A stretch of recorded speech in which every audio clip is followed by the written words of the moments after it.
Today a game that I would never think I would stream is Doki Literature Club.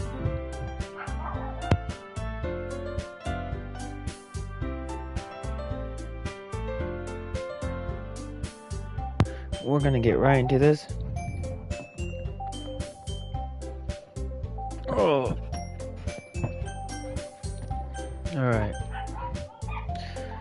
New game. Yeah, because my name is Jesse. That's what I'm gonna put. This is a dating sim. If you guys haven't figured that out yet. So, that's what we're gonna do. So we're gonna get straight into this.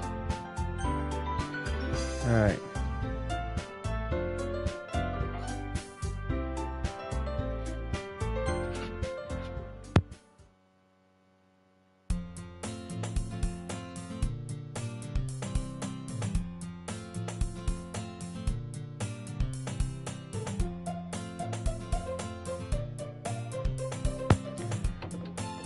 Hey! I see an annoying girl. I see an annoying girl running towards me from the distance, waving her arms in the air like she's totally oblivious to any attention to herself. That girl is Sayuri, my neighborhood and good friend since we were children. You know the kind of friend you never see yourself making today, but it just kind of works out because you've known each other for so long. We used to walk to school together on days like this, but starting around high school she would oversleep more and more frequently and I would get tired of waiting up. But if she's going to chase after me like this, I almost feel better off running away. However, I just shy and idle in front of the crosswalk and let Sayuri catch up with me. Ha! Ha! I overslept again! But I caught you this time. Maybe, but only because I decided to stop and wait for you.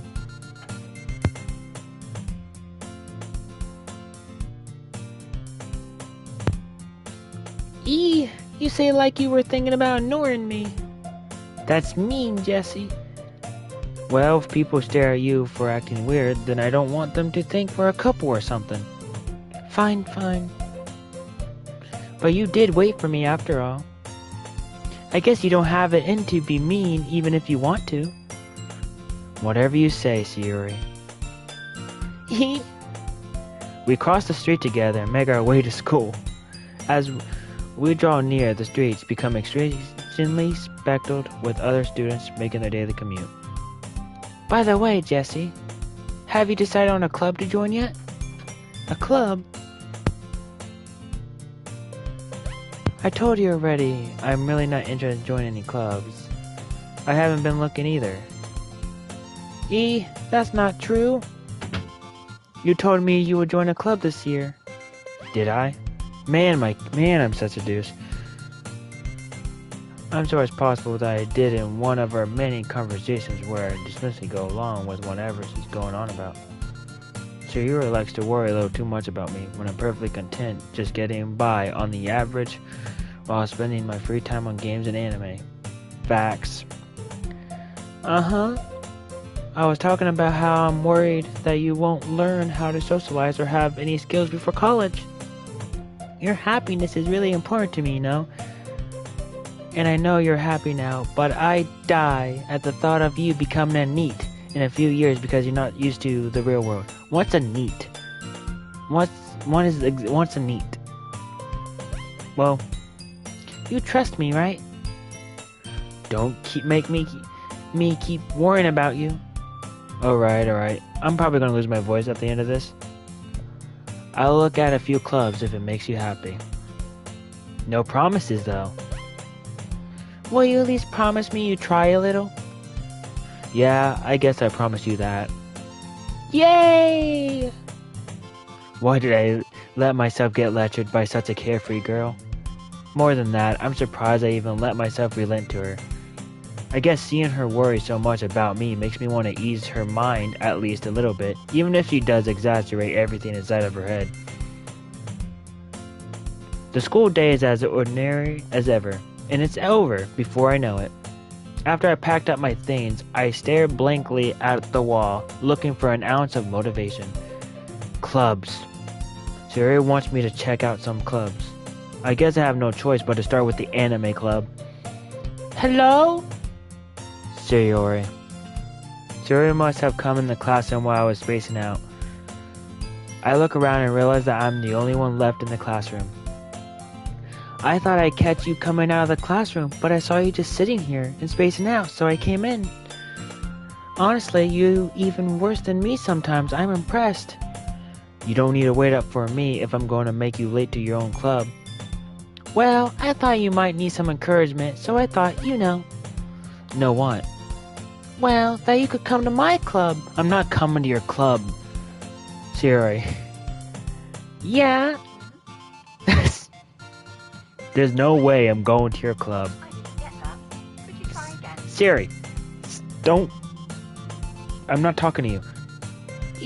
Meanie. Sayori is vice president of the literature club.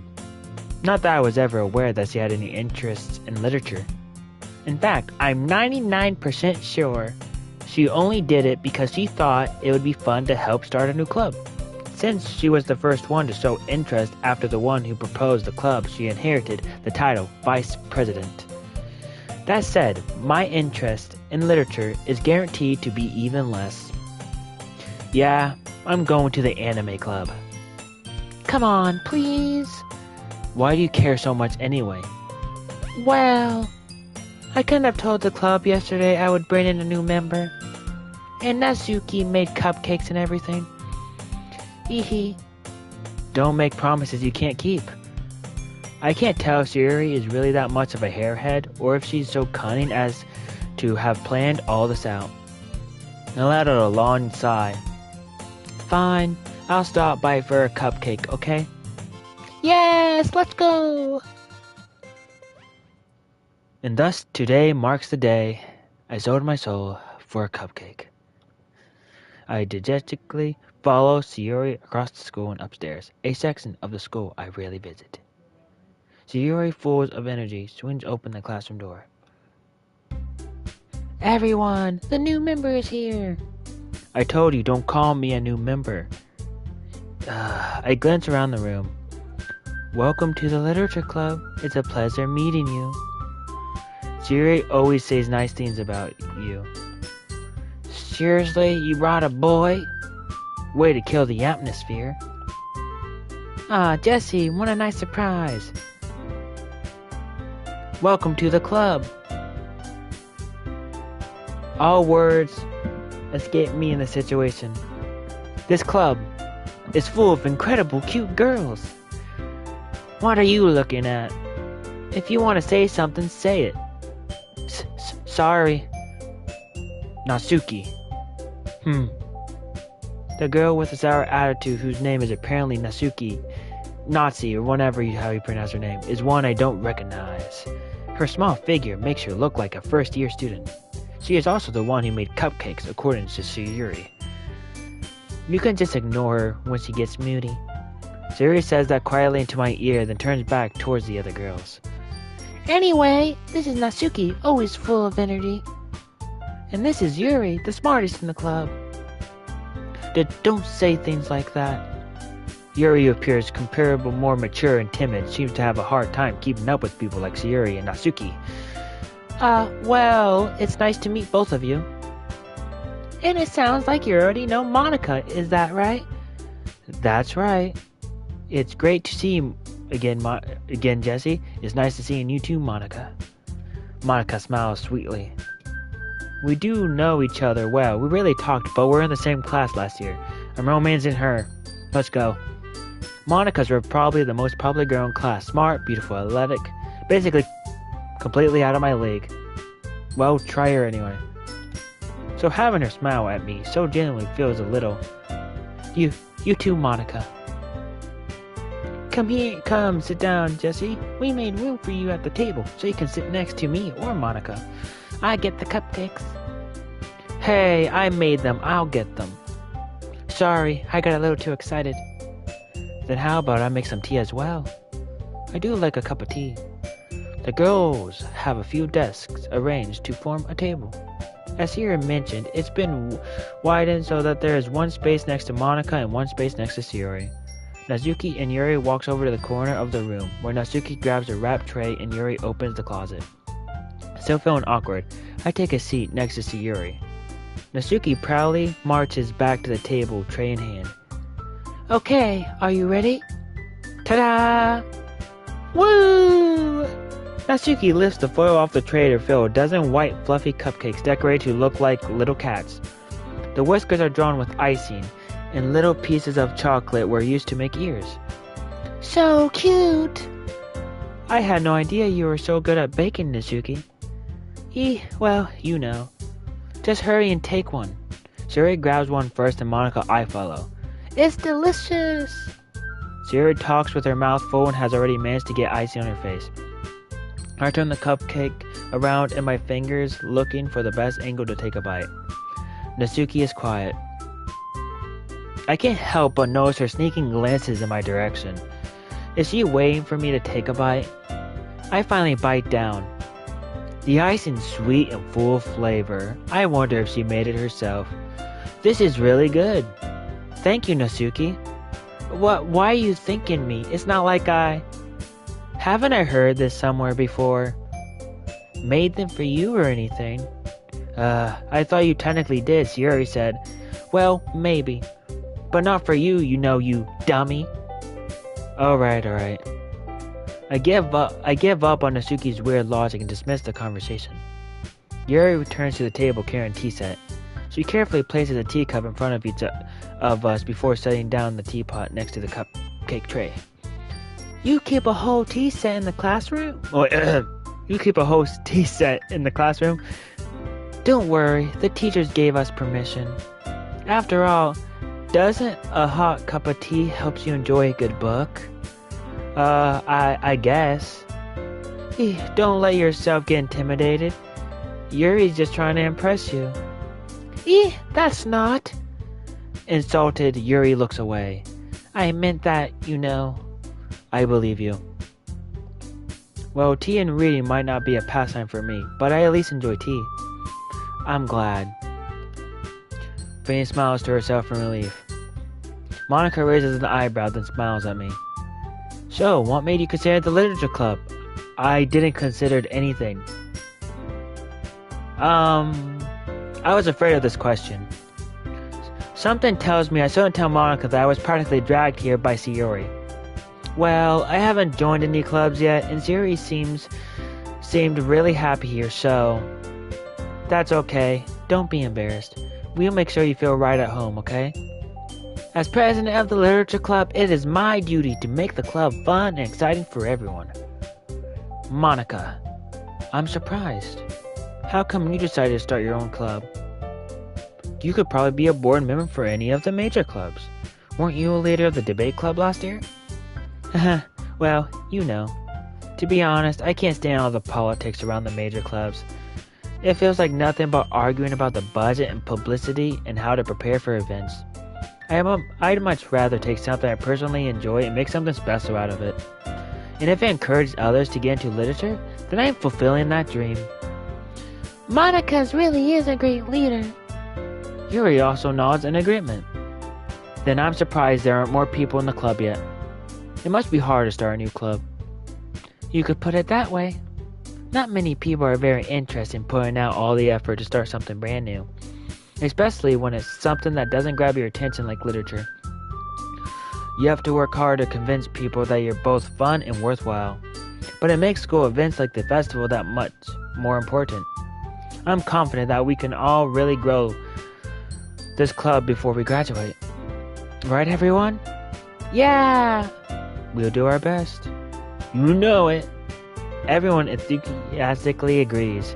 Such different girls, all interested in the same goal. Monica must have worked really hard just to find these three. Maybe that's why they're also delighted by the idea of new members joining. Though, I still don't really know if I can keep up with their level of enthusiasm about literature. So Jesse, what kind of things do you like to read? Well, considering how little I read, read in these past few years. I don't really have a good way of answering that. Manga? I mutter quietly to myself, half joking. Natsuki's head suddenly perks up. It looks like she wants to say something, but she keeps quiet. No, not much of a reader, I guess. Well, that can change. What am I saying? I spoke without thinking after seeing Yuri's sad smile. Anyway, what about you, Yuri? Well, let's see. Yuri traces the rim of her teacup with her finger. My favorites are usually novels that build deep and complex fantasy worlds. The level of creativity and craftsmanship behind them is amazing to me. And telling a good story in such a foreign world is equally impressive. Yuri goes on clearing passionate about her reading. She seemed so reserved and timid since the moment I walked in, but it's obvious by the way her eyes light up that she finds her comfort in the world of books, not people.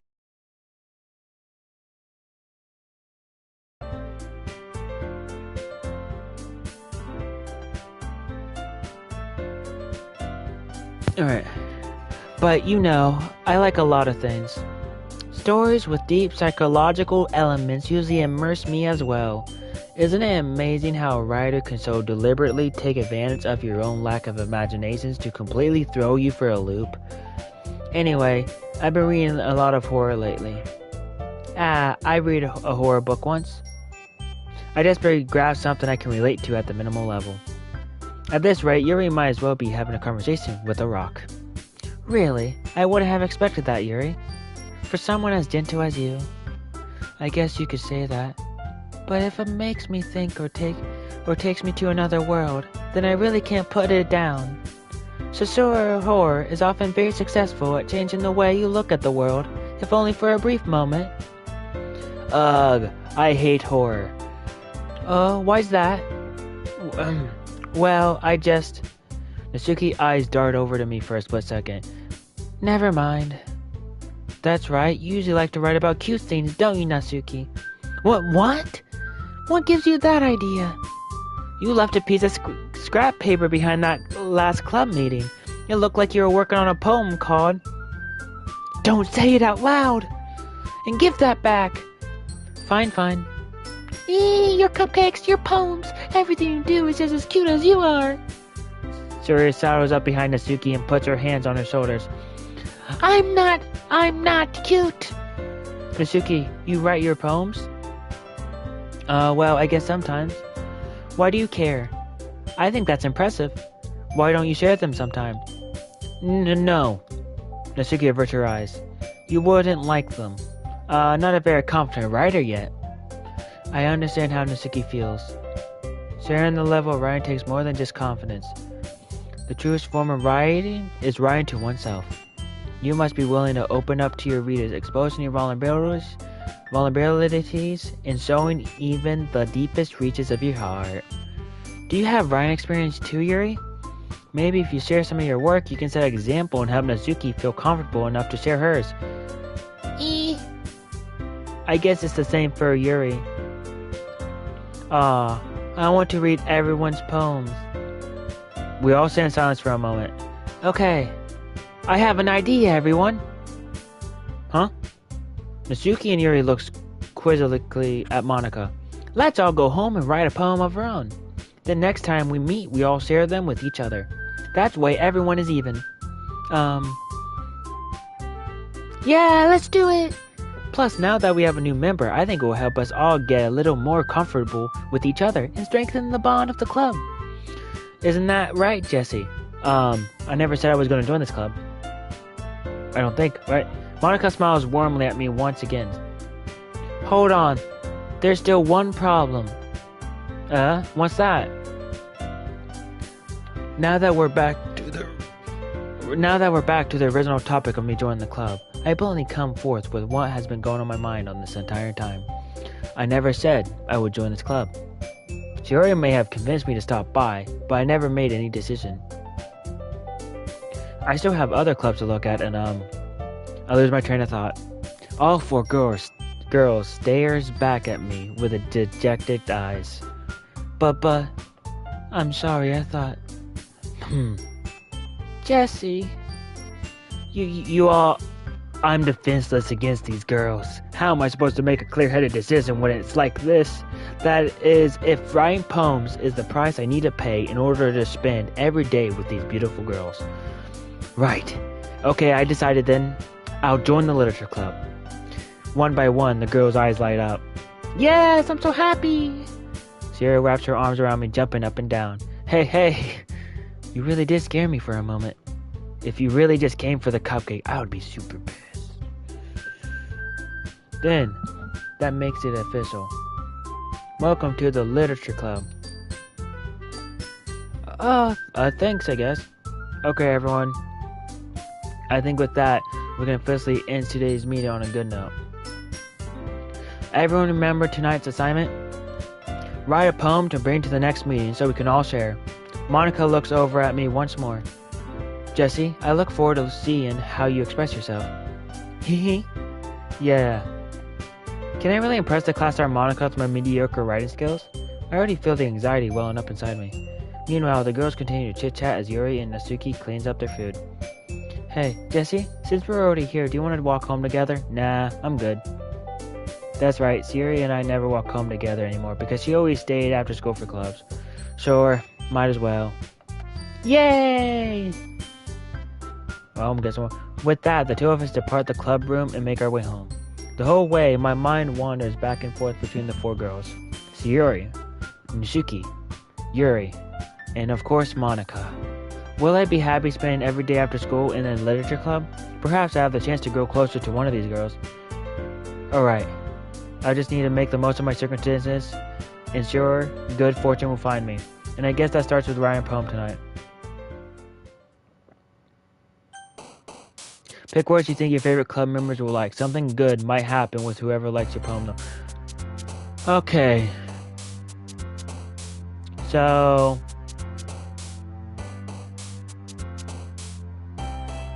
Universe. Ooh, she likes universe. Oh, you know what? I'm going for Yuri. Why not? She likes horror.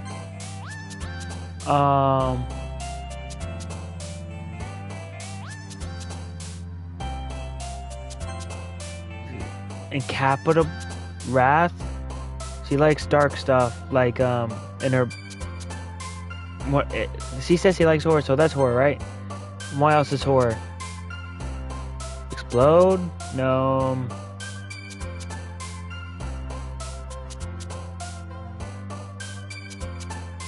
I don't know why I'm going. Yuri is ominous. That's why I'm going. Papa? You know what? Containment? What a tragedy? Wait. So Yuri likes tragedy? Why? Cage. Man, extreme. Wow. Fear. Vivid. She scares me. But I like it. I don't know why. Unstable? She's unstable. Okay. Death? Wait. What? Okay, why is hers death? Okay, you know what? Disown? Scars. Alone.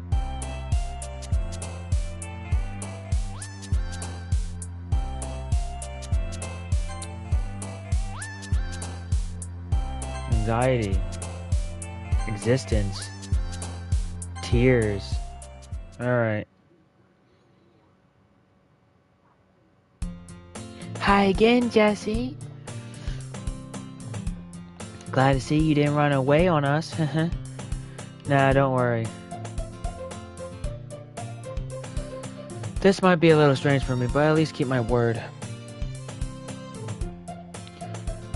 Well, I'm back at the literature club. I was the last to come in, so everyone else is already heading out. Thanks for keeping your promise, Jesse. I hope this isn't too overwhelming of a commitment for you.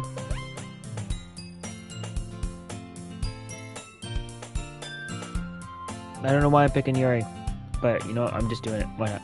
Oh, come on, like he deserves any slack. Yuri told you didn't even want to join any clubs this year, and last year too. I don't know if you plan just to come here and hang out or what, but if you don't take us seriously, then you won't see the end of it.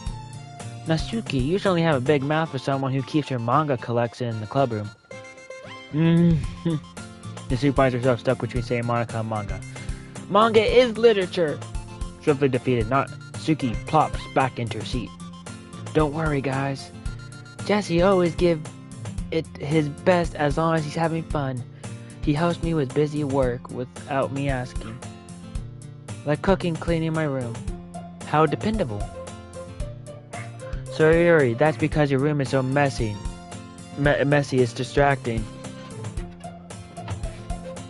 And you almost set your house on fire once. Is that so? You two are really good friends, aren't you? I might be a little jealous. How come you and Jesse can become good friends too? Shiori. Shut up. Okay. No. As usual, Shiori seems oblivious to the weird situation she just put me into. Oh, Yuri even brought you something today, you know? Wait, Shiori? Me? Not really. Don't be shy. It's really nothing.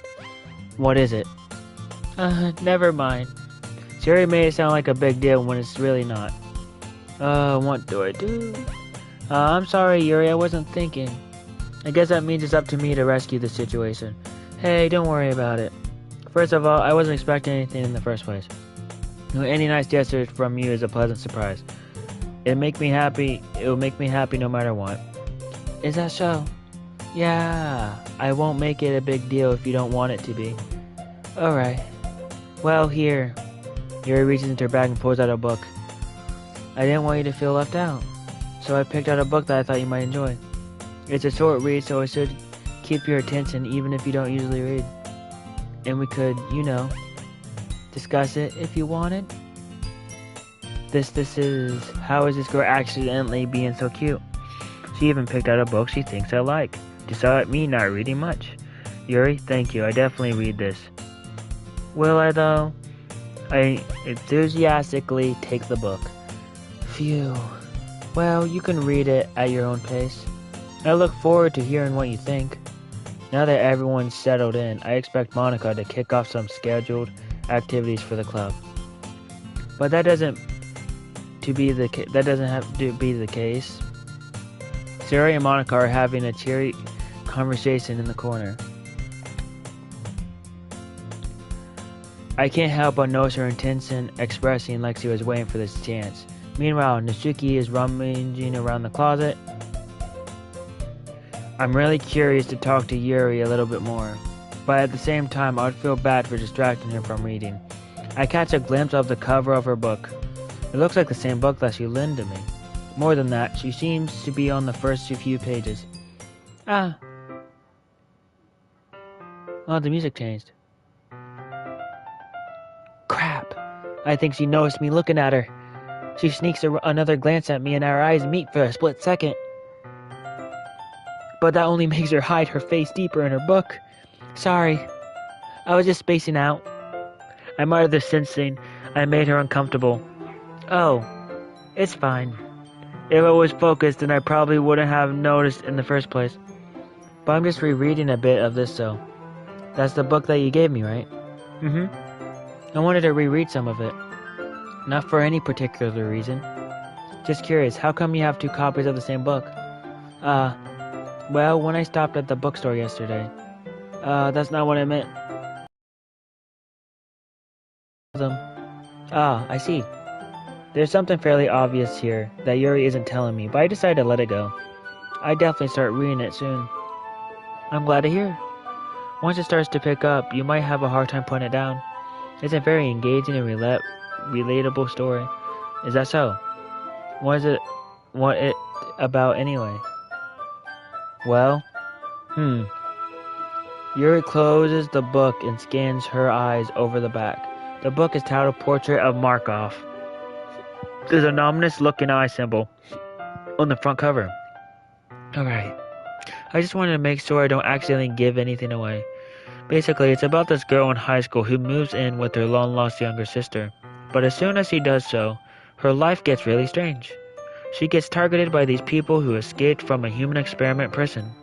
And while her life is in danger, she needs to desperately choose who to trust. No matter what she does, she ends up destroying most of her relationships and her life starts to fall apart. That's kind of dark, isn't it? Yuri made it sound like it was going to be a nice story, so that dark turn came from nowhere. Uh-huh. Yuri gently giggles all of a sudden. Are you not a fan of that sort of thing, Jesse? No, it's not that. I mean, I can definitely enjoy these kind of stories, so don't worry. I hope so. Yeah, I totally forgot that Yuri is into those things. She's so shy and reclusive on the outside, but her mind seems to be completely different. It's just that those kind of stories, they challenge you to look at life from a strange new perspective. When horrible things happen, not just because someone wants to be evil, but because they have their own goals or their own philosophy that they believe in. Then suddenly, when you thought you were related to the protagonist, they're made out to be the naive one for letting their one-side morals interfere with the villain's plans. I'm rambling, aren't I? Not again. I'm sorry. Hey, don't apologize. I haven't lost interest or anything. Well, I guess it's alright then. But I feel like I should let you know that I have this problem. When I let things like books and writing fill my thoughts, I kind of forgot to pay attention to other people. So I'm sorry if I end up saying something strange. And please stop me if I start talking too much. I really don't think you need to worry. That just means you're passionate about reading. The least I can do is listen. It's a literature club after all. That's true. In fact, I might as well get started reading it, right? You don't have to. What are you saying? Just a moment ago you said you were looking forward to it. Let me get that book. I quickly retrieved the book that I had put in my bag. Alright, it's fine if I sit here, right? I slipped into the seat next to Yuri. Yeah. Are you sure? You seem a little apprehensive. I'm sorry. It's not that I don't want you to. It's just something I'm not very used to. That is reading in company with someone. I see. Well, just tell me if I end up distracting you or anything. Alright. I opened the book and started the prologue. I soon understand what Yuri means about reading in company. As soon as I feel her presence over my shoulder as I read. It's not particularly a bad thing. Maybe a little distracting, but the feeling is somewhat comfortable. Yuri's in the corner of my eye. I realize that she's not actually looking at her own book. I glance over. It looks like she's reading from my book instead. Sorry. I was just... Yuri, you really apologize a lot, don't you? I do. I don't really mean to. Sorry. I mean... Here, this would work, right? I slide my desk until it's up against Yuri, then hold my book more between the two of them. I suppose so. Yuri timidly closed her own copy. Once we reach leaning a little bit, our shoulders are almost touching.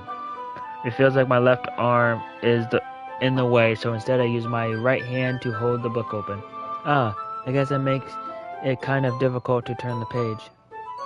Here. Ew. Yuri takes her left arm and holds the left side of the book between her thumb and forefinger. I do the same with my right arm on the right side of the book. That way I turn a page and Yuri slides it under her thumb after it flips to her side. But in holding it like this, we're huddled even closer together before, It's actually kind of distracting me. At this point, my heart rate would be pounding. Just saying.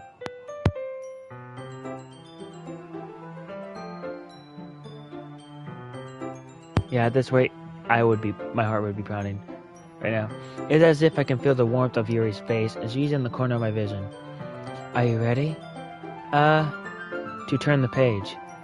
Sorry. I think I got distracted for a second. I glance over at Yuri's face again and our eyes meet. I don't know how I'm able to keep up with her.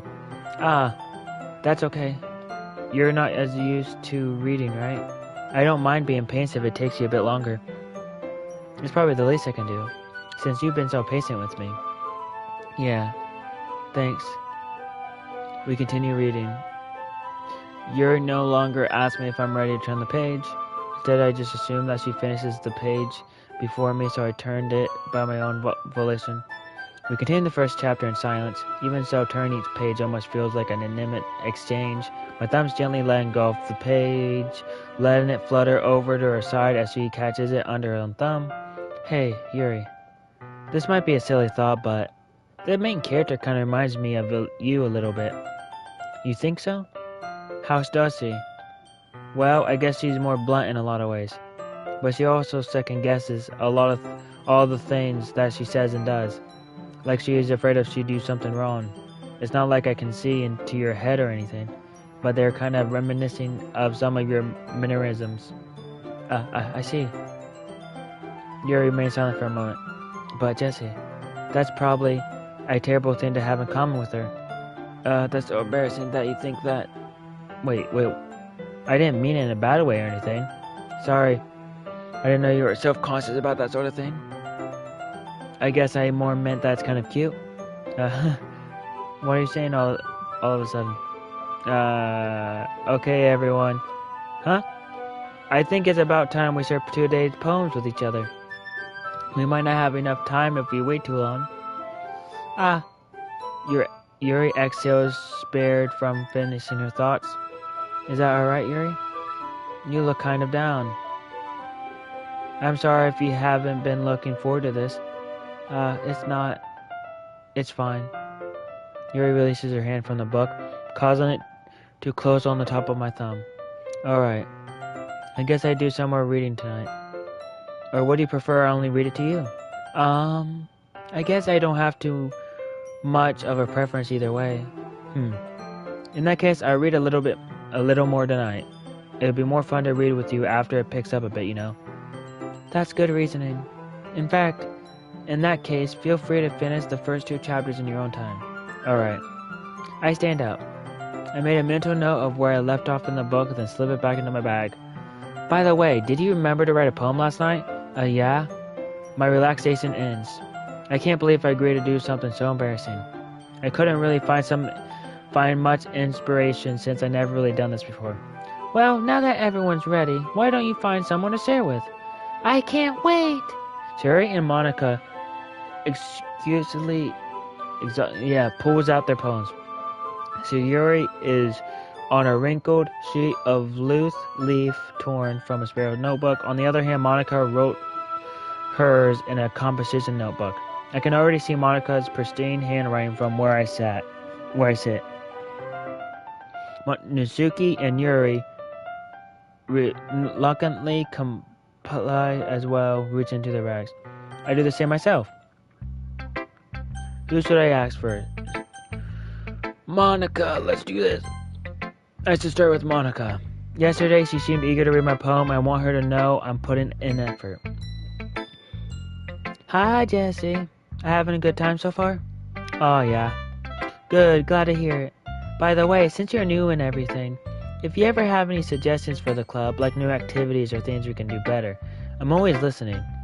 Don't be afraid to bring things up, okay? Alright, I keep that in mind.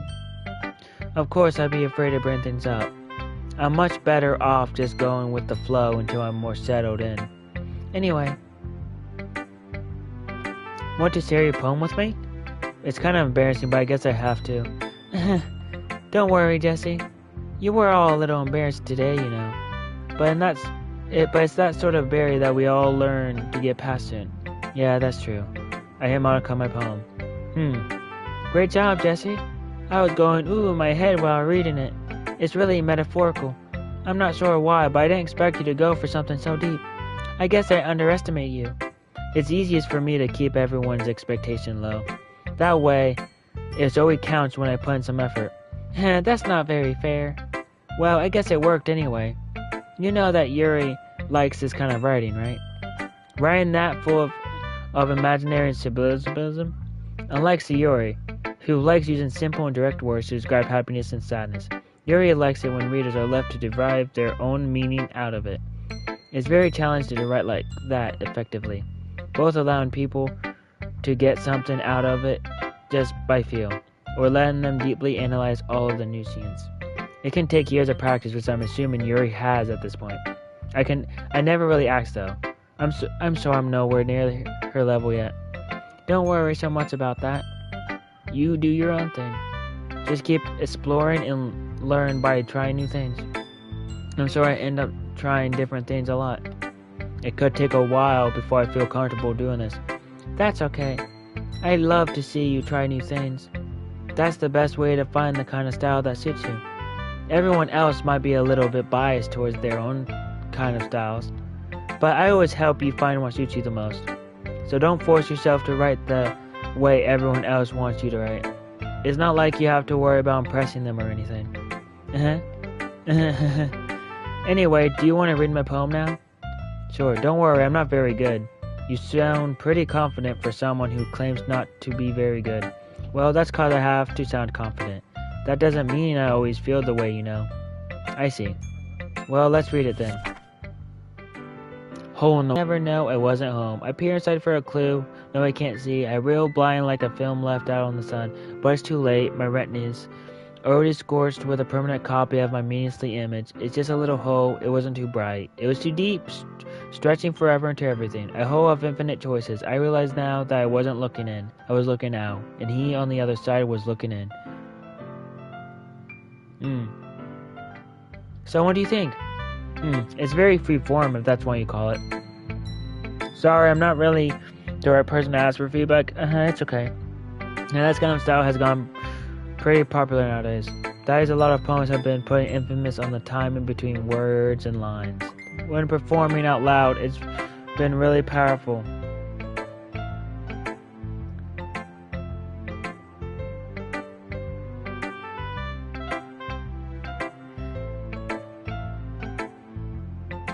Yeah, so when performing out loud, it can be really powerful.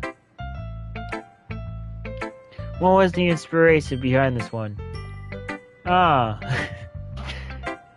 Hey, well, I'm not sure if I know how to put it. I guess you could say that I have some kind of infinite emphasis recently. It's been influencing my poems a bit. Epiphany? Yeah, something like that. I kind of nervous to talk about deep stuff like that because it's kind of coming on strongly.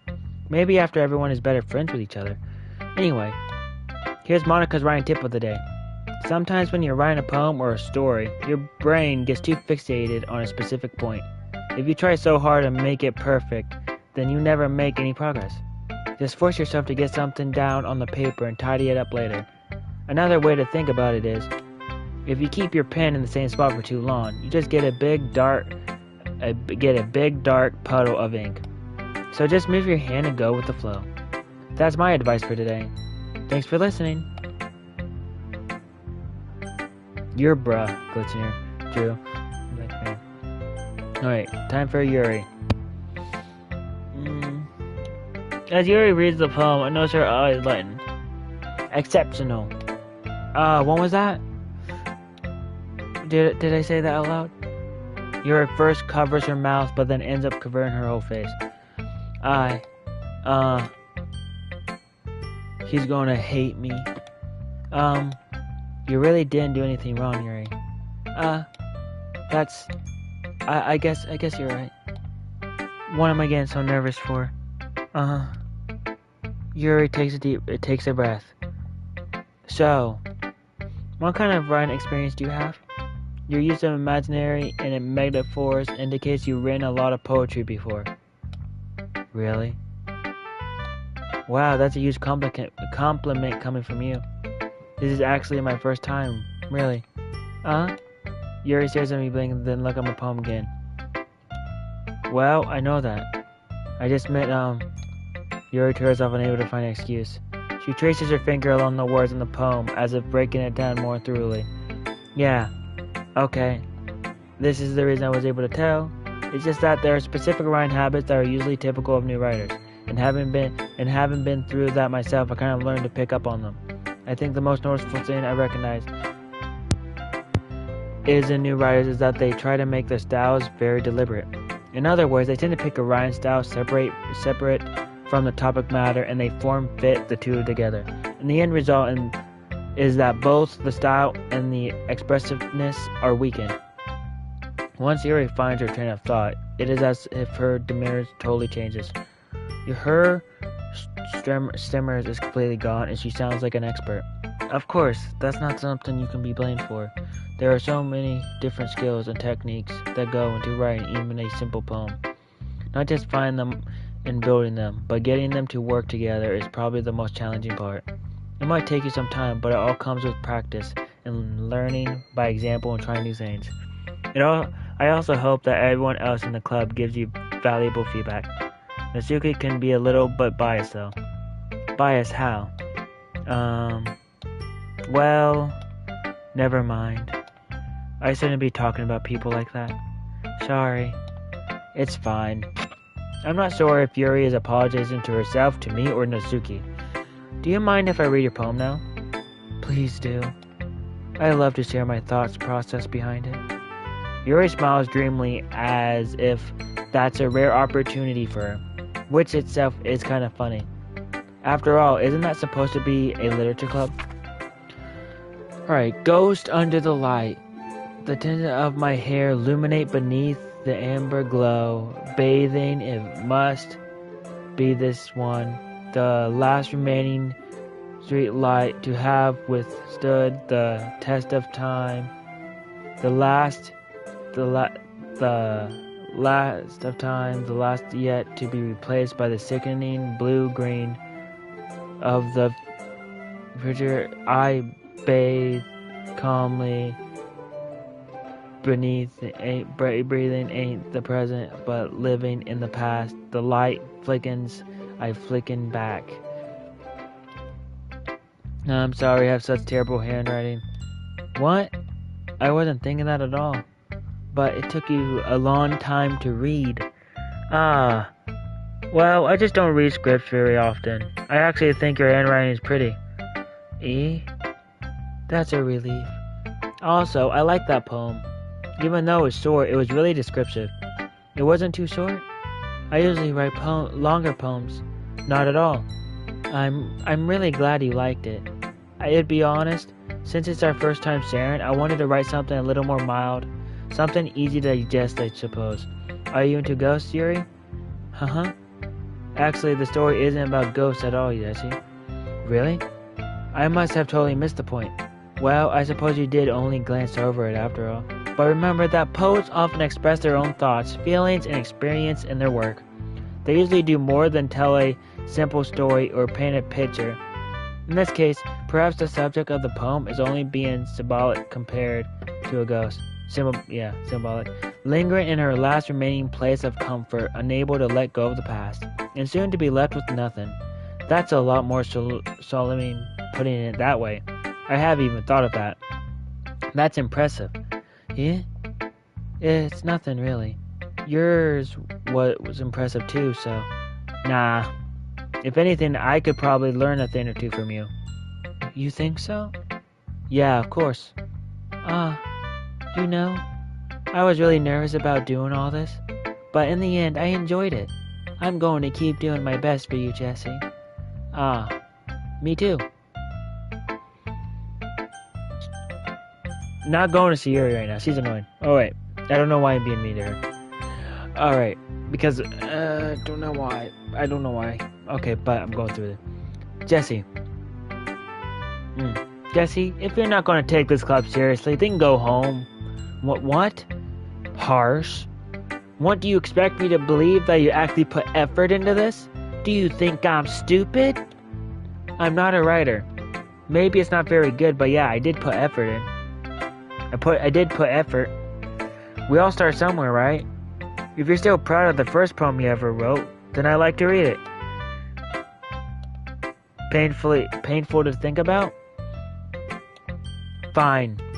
Well, sorry. You get better anyway. I tell you want to improve, but you're better off trying again. Fair enough. Well, to each their own, I guess. Anyway, I guess I gotta share mine now. Knowing you probably think it's stupid. Okay. Eagles can fly, monkeys can climb, crickets can leap, horses can race, owls can seek, cheetahs can run, eagles can fly, people can try, but that's about it. Yeah, I told you that you weren't gonna like it. I liked it. I liked it. What? Just be honest. I am. Why are you so convinced that I wouldn't like it? Well, because everyone in high school thinks that writing has to be all philosophic and stuff. So please don't even take my writing seriously. But isn't the point of poems for people to express themselves? Your writing style wouldn't make your message any less valid. Yes, exactly. I like when it's easy to read, but it hits you hard. Like in this poem. Seeing everyone around you do great things can be really disheartening. So I decided to write about it. Yeah, I understand. But the other nice thing about simple writing is that it puts more weight on the wordplay. Like I set up for a rhyme at the end, but then made it fall flat on purpose. It helps bring out the feeling in the last line. So you did. I guess more went into that than I realized. That's what it means to be a pro. I'm glad you learned something. Didn't expect this from the youngest one here, did you? Yeah, I guess not. I decided to humor her with that last comment. I don't really care how old everyone is, but if Mitsuki is feeling proud, then I won't take that away from her. Who should I show my poem next? Yuri. Man. This is a good poem, Jesse. Are you sure it's your first time? Of course. It's not that good. Am I the kind of guy who would be writing poems in his spare time? Yeah, I guess you're right. But that's why it impresses me. Well, to be honest, I was afraid that you wouldn't do it seriously, or that you wouldn't write one at all. I'm really happy just that you wrote one. It just reminds me of how you really are a part of club now. Not to mention the fact that I'm standing in front of you in the club room. Well, of course. I'm not really into it yet, but that doesn't mean I'll break my promise. See? It's like I said before, Jesse. Deep down, you're not selfish at all, you know? Trying to new things like this. Only really good people do. Thanks, Yuri. I'm not sure if Yuri sees the full picture of my motive here. Then again, I can't deny that she's part of the reason I joined. Knowing how much this means to her and all. Yeah, and I'm going to make sure you have lots of fun here, okay? That would be my way of thanking you. Alright, I'm going to hold you to that then. Yay! Now you read my poem too, right? Don't worry, I'm really bad at this. We'll see about that. Dear Sunshine, the way you glow through the blinds in the morning, it makes me feel like you missed me. Kissing my forehead to help me out of bed. Make me rub the sleepy from my eyes. Are you asking me to come out and play? Are you trusting me to wish away a rainy day? I look above, the sky is blue. It's a secret, but I trust you too. If it wasn't for you, I could sleep forever. But I'm not mad, I want breakfast. Yuri, this is just a guess, but did you wait until the morning to write this? No, just a little bit. You can't answer just a little bit to a yes or no question. I forgot to do it last night. Well, at least that makes me feel a little bit better about myself. Don't be mean. I still tried my best. Oh, yeah. I didn't mean to say that it was a bad poem. It came out nice, or how should I put it? It sounds just like you. Really? Yeah. Especially the last line. I made eggs and toast. Even though you were late to school? It's bad to skip breakfast. I get all cranky. Well, I guess there's no point in arguing. Anyway, thanks for showing me. This was so much fun. Monica's the best. Oh, yeah. But next time I won't forget. And I'm gonna write the best poem ever. Well, I guess I look forward to it. Phew. I guess that's everyone. I glance around the room.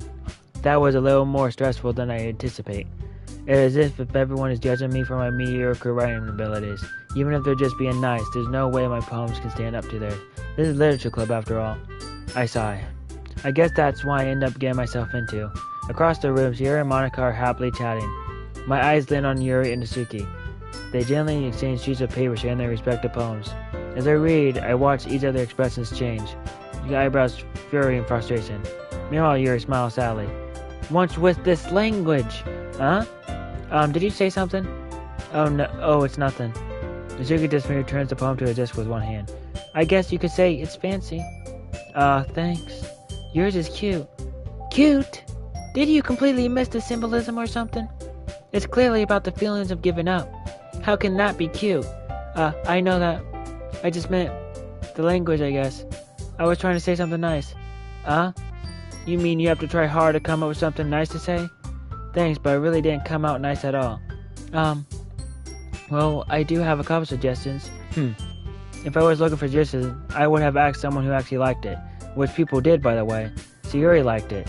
And Jesse did too. So based on that, I'd gladly give you some suggestions of my own. First of all, excuse me?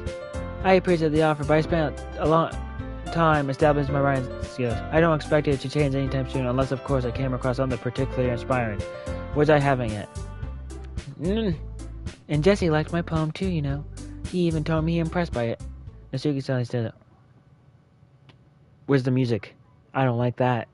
I don't like the no music. Why there's no music? Oh? I didn't realize you were so invested in trying to impress our new member, Yuri. Why is there no music? Why is it so quiet? Oh, there it is. That's not one You're just... Yuri stands up as well. Maybe you're just jealous that Jesse appreciates my device more than it appreciates yours. Huh? How do you know he didn't appreciate my device more? Are you that full of yourself? No. If I was a way to make everything I do overly cuties. Is everyone okay? Well, you know what? I wasn't the one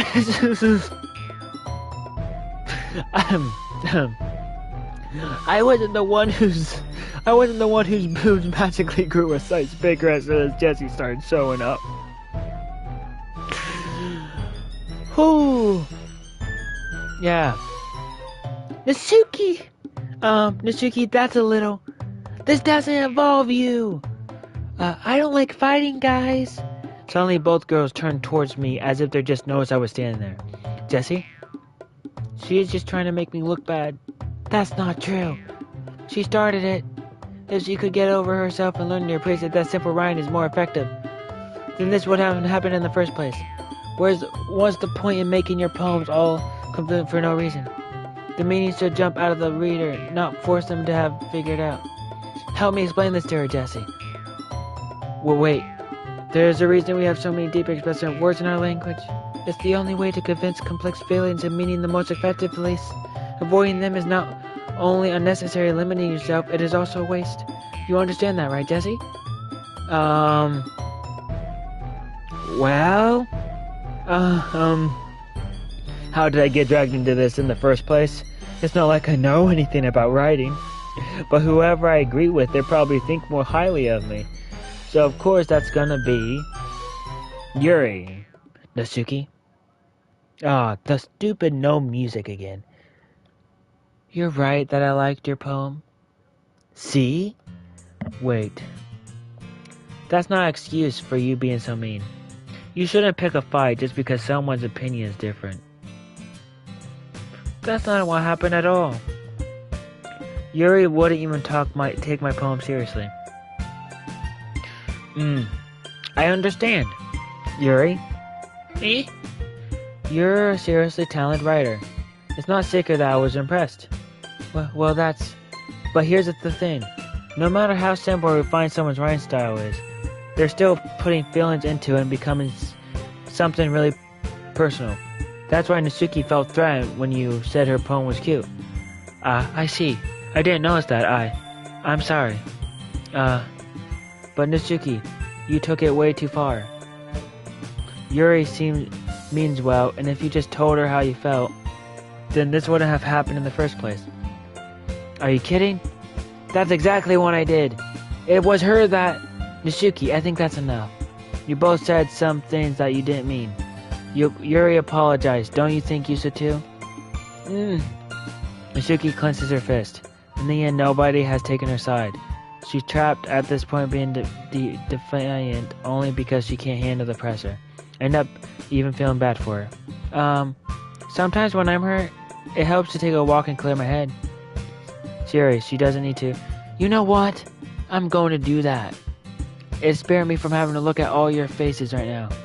Without warning, Nasuki snatches her own poem up from the desk and storms out.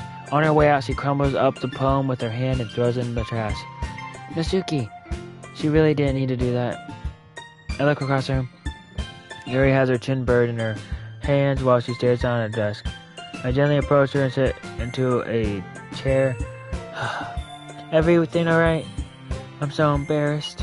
I can't believe I acted like that. You probably hate me now. No, Yuri. How could anyone not have gone frustrated after being treated like that? You handled it as well as anyone could. I don't think any less of you. Well, alright, I believe you. Thanks, Jesse, you're too kind. I'm thankful to have you part of this club now. It's nothing. One more thing. That one thing that Nasuki said about, I would never do anything so shameful. So, what thing did Nasuki say? You even know what? Well, never mind that. I'm going to make some tea. Good idea. Make enough for more than one person, okay? Yeah. Okay, everyone. It's just about time for us to leave. How did you all feel about sharing poems? It was a lot of fun. Well, I say it was worth it. It was alright, well, mostly. Jesse, how about you? Yeah, I say the same. It was a neat thing to talk about with everyone. Awesome. In that case, we do the same thing tomorrow. And maybe you learn something from your friends too. So your poems will turn out even better. I think to myself, I did learn a little bit more about the kind of poems everyone likes.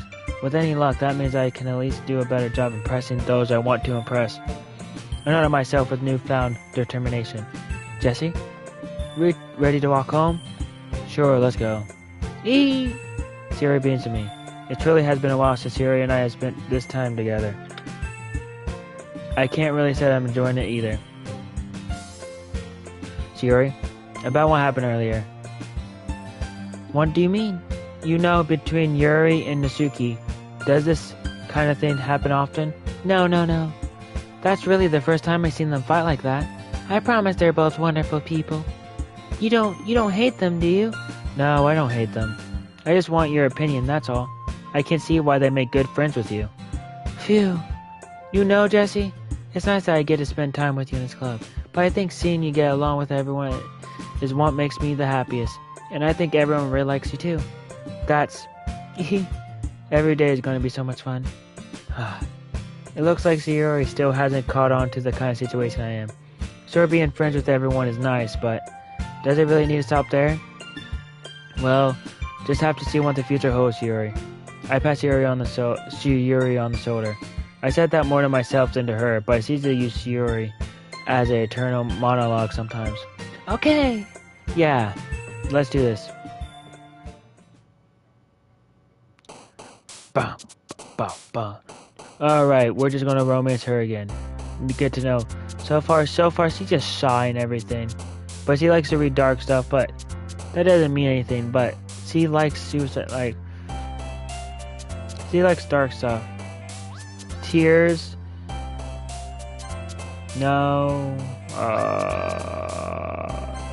No. No. Oops. Antagonizing. Philosophy. Tension. Incapable. Existence. Cage. Misfortune. Oop. No.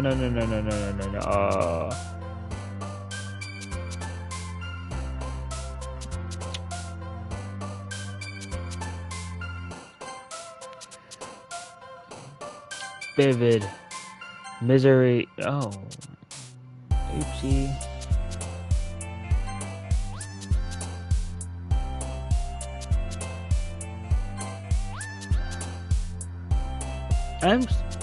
Judgment.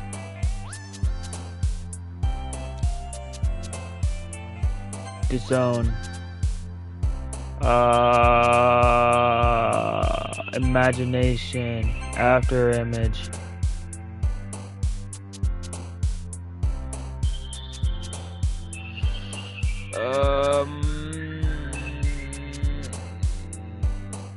Sadness. No. Okay.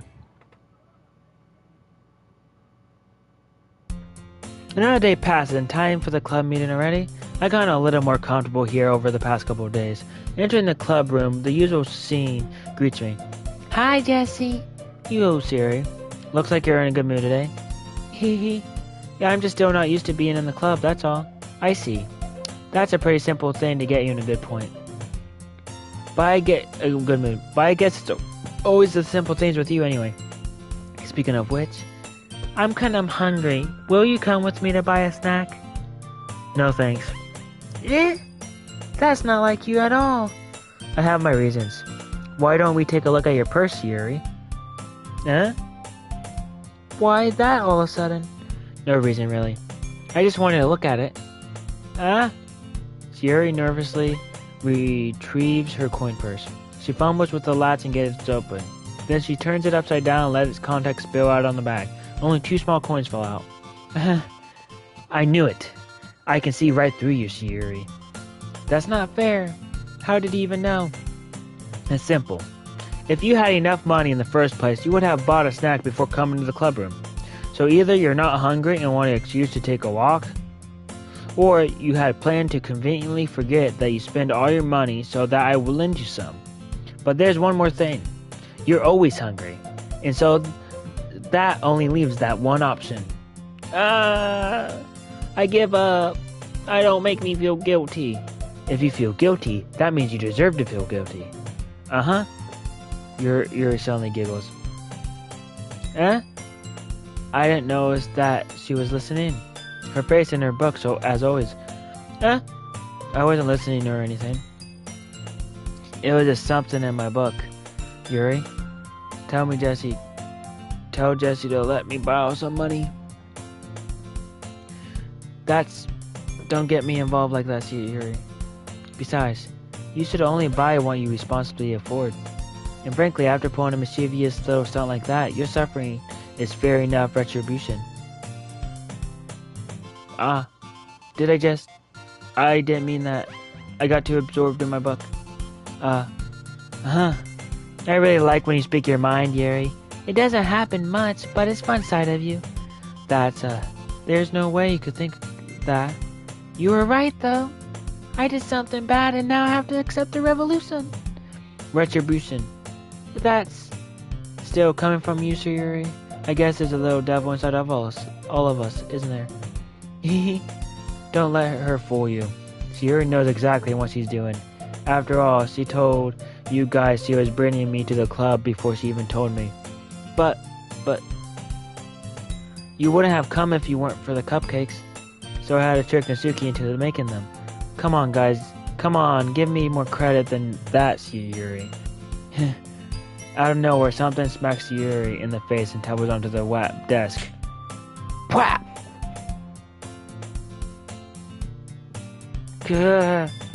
Ow! What was... cookie? Sure enough, it's a giant cookie wrapped in plastic.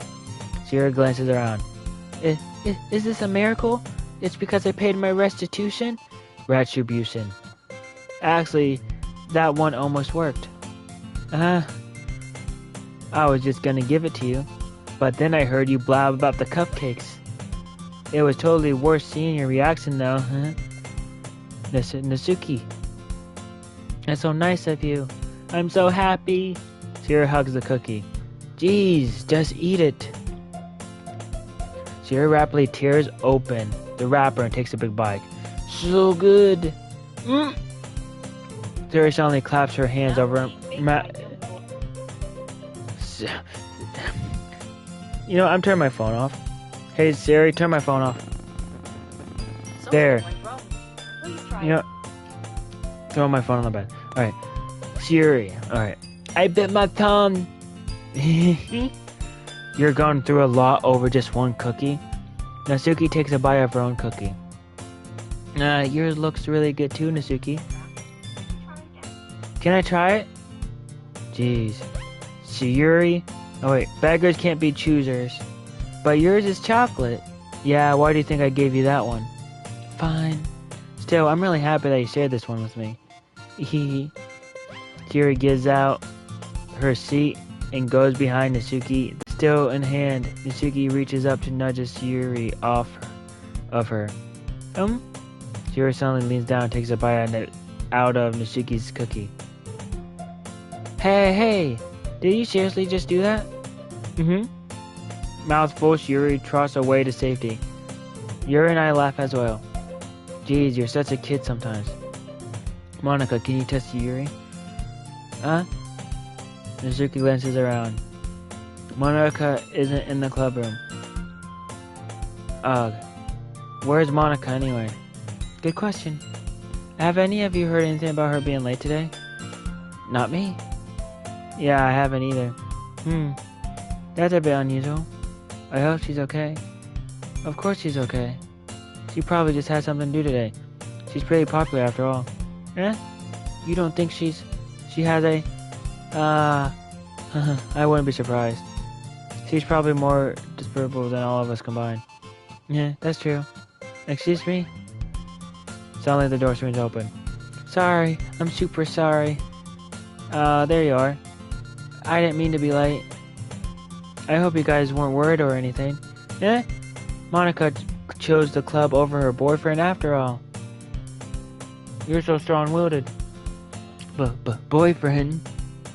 What on earth are you talking about?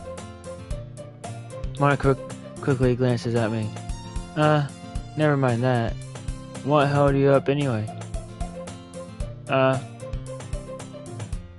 Well, my last period today was study hall. To be honest, I kind of just lost track of time. That makes no sense though. You would have heard the bell ring at least. I must not have heard it since I was practicing piano. Piano? I wasn't aware you played music as well, Monica. I don't really. It kind of just started recently. I always wanted to learn piano. That's so cool. You should play something for us, Monica. Monica looks at me. Maybe once I get a little bit better, I will. Yay! That sounds cool. I always look forward also look forward to it. Is that so? In that case, I won't let you down, Jesse. Monica smiles sweetly. Heh. I didn't mean any pressure or anything like that. Don't worry. I've been practicing a whole lot recently, and I really love the chance to share once I'm ready. I see. In case, best of luck. Thanks. So I didn't miss anything, did I? Not really. I chose to leave out Sierra's mischievous. I'm sure Natsuki will end up complaining to her anyway. It looks like everyone has already settled down. Yuri somehow already finished her entire cookie. Yuri is back to her book, and Natsuki disappeared in the closet. Hey Yuri. Huh? I suddenly noticed that Yuri is reading a different book from the one we've been reading together. Sorry, I didn't mean to interrupt. No. I was kind of just waiting for you. If that's the case, why don't we go ahead and get started? Yes, actually, I have a request. Do you mind if I make some tea first? Not at all. Thanks very much. If there's one thing that can make my reading time here any better, it's a nice cup of tea. Not to mention for yourself as well. Yuri stands up and makes her way to the closet. I follow and watch as she retrieves a small water pitcher from the shelf, the kind with a filter inside. Can you hold this for a second? Sure. Yuri hands me the water pitcher and also fetches an electric kettle. I'm gonna plug this in at the teacher's desk and then we get some water. She walks past me and sets the kettle down on the teacher's desk. I simply watch her movement. To my surprise, the way she moves really contracts her speaking mannerisms, especially because of her long legs. Yuri appears elegant and methodical. Okay, maybe I have the water pitcher? Thanks, I'll be right back. I might as well walk with you. Yeah, why not? Shall we go then? Yeah. Where are you two off to? Yuri was going to make some tea, so... I suddenly realized how weird it sounds to explain this to Monica. We're just filling the water filter. Okay. Sorry, just a bit curious. That's kind of a one-person job, isn't it? Monica, please mind your own business for once. Or do you want to tell me there's something wrong with helping involve Jesse in some club activities? My mouth gaps. Suppose there's nothing wrong with that. Then let's go, Jesse. Yuri quickly exits the room and I follow. Once in the hallway, she suddenly puts her forehead against the wall. Of course. You know what? I'm getting a drink. Well, with the no music. Hmm. Hmm. Hmm. Once in the hallway, she suddenly puts her forehead against the wall. I spoke without thinking. How could I say something like that? Yuri, something about the way she said that. It made me feel so irritated. What's wrong with me? No, Yuri. I think you did the right thing. I wasn't expecting it, but put the music back on. It's also not right for Monica to judge people like that. Jesse, how come even when I do something bad, you're being nice to me? Because nothing that you do is as bad as you make it seem in your head. Nobody's perfect. We have emotions and we can't always hide them anyway. But you always amplify things in your head. Your mind turns a light rain shower in a hurricane. No. Wouldn't you hate me for something as terrible as that? Why would I hate you? I can't hate someone for having emotions. What kind of friend would do that? Friend, you say. Yuri lifts her head. Jesse, I really like being friends with you.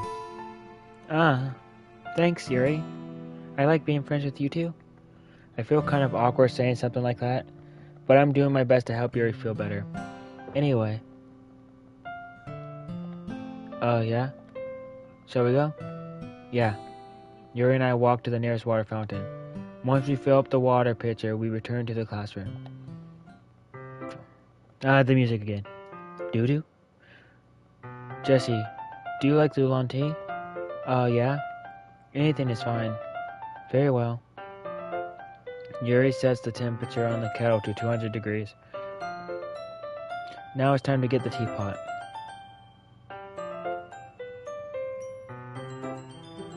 You really do this properly, don't you? Of course. I shouldn't do any less when I'm making tea for others.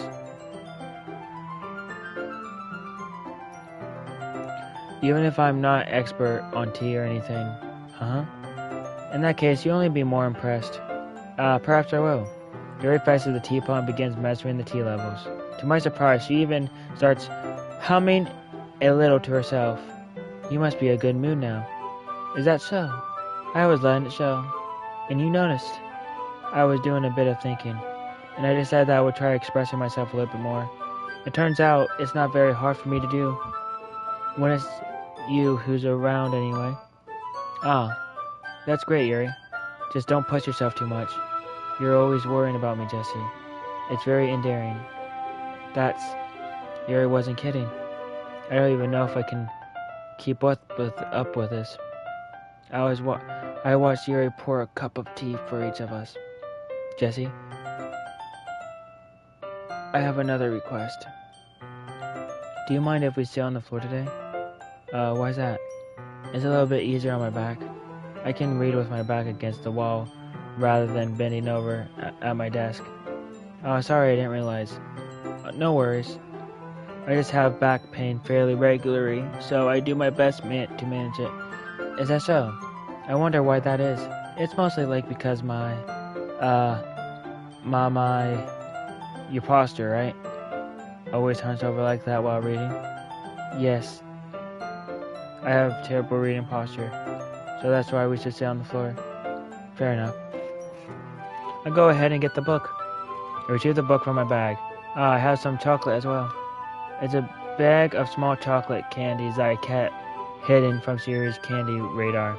I take it since I go well with the tea. Yuri and I then sit against the wall, teacups at our side. As if it's in sync, we assume the same reading position as last time, each holding one half of the book. Except this time, our bodies are even closer to each other. I can't see too well. Um, Yuri slides closer until our shoulders are touching. How am I supposed to focus on reading like this? Yuri was always kind of cute, but when she's being less apprehensive, it's almost more than I can handle. Your teacup. Yuri hands up me my teacup. Holding it with my hand that's not holding the book, I end up in a position that makes it even harder to focus, because now I need to worry about making sure I don't accidentally touch her chest. Meanwhile, Yuri hasn't noticed a single thing. She wears her intense reading expression, and I can only presume the world around her has faded away. I use all my willpower to focus on reading. After a few minutes, I finally manage to relax a little. I put the teacup between my leg and fumble with the chocolate wrapper. Sorry. I briefly let go of the book to finish opening the wrapper. You can have as much as you want. That's okay, I won't take any. You sure? Well, if I touch it, then it might get smudges on the pages. You're right. I didn't even think about that. My bad. No need to apologize. I hold the book, okay? Are you sure? Of course. Yuri opens the book with both hands. She holds it so that I don't have any harder of a time reading from it. But as a result, her left arm is practically resting on top of my leg. Well, in that case, Yuri's already totally focused on reading again. I take chocolate candy and pop it into my mouth. Then I take another chocolate and I hold it up to Yuri. She doesn't even look away from the book. She simply parts her lips as if the situation was completely natural. But that means I can't stop here. I place the chocolate in her mouth. Just like that, Yuri closed her lips and over it. Huh? Yuri's expression suddenly breaks. Yuri looks at me like she needs to confirm what just happened. Jesse? Sorry. I guess I shouldn't have done that. Well, you were just helping. That's something that friends do, right? I mean, not really in this kind of context, but yeah, that's all it was. Yeah. Then you don't need to stop or anything. I see. The situation had gotten really intense. Yuri tries to return to the book, but I can tell just by her expression that even she can't focus now. My heart is pounding. I nervously take another chocolate between my fingers, but this time Yuri's eyes meet mine. How did it even come to this? Yuri doesn't avert her gaze. I notice her chest rising and falling to the rhythm of her breath. I raise my arm. Like before, Yuri parts her lips. But it's different this time. I take the chocolate and place it in her mouth. I feel her hot breath on my fingers. Wow.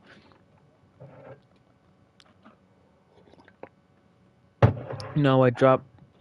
Oh, no. I got my controller wet. No.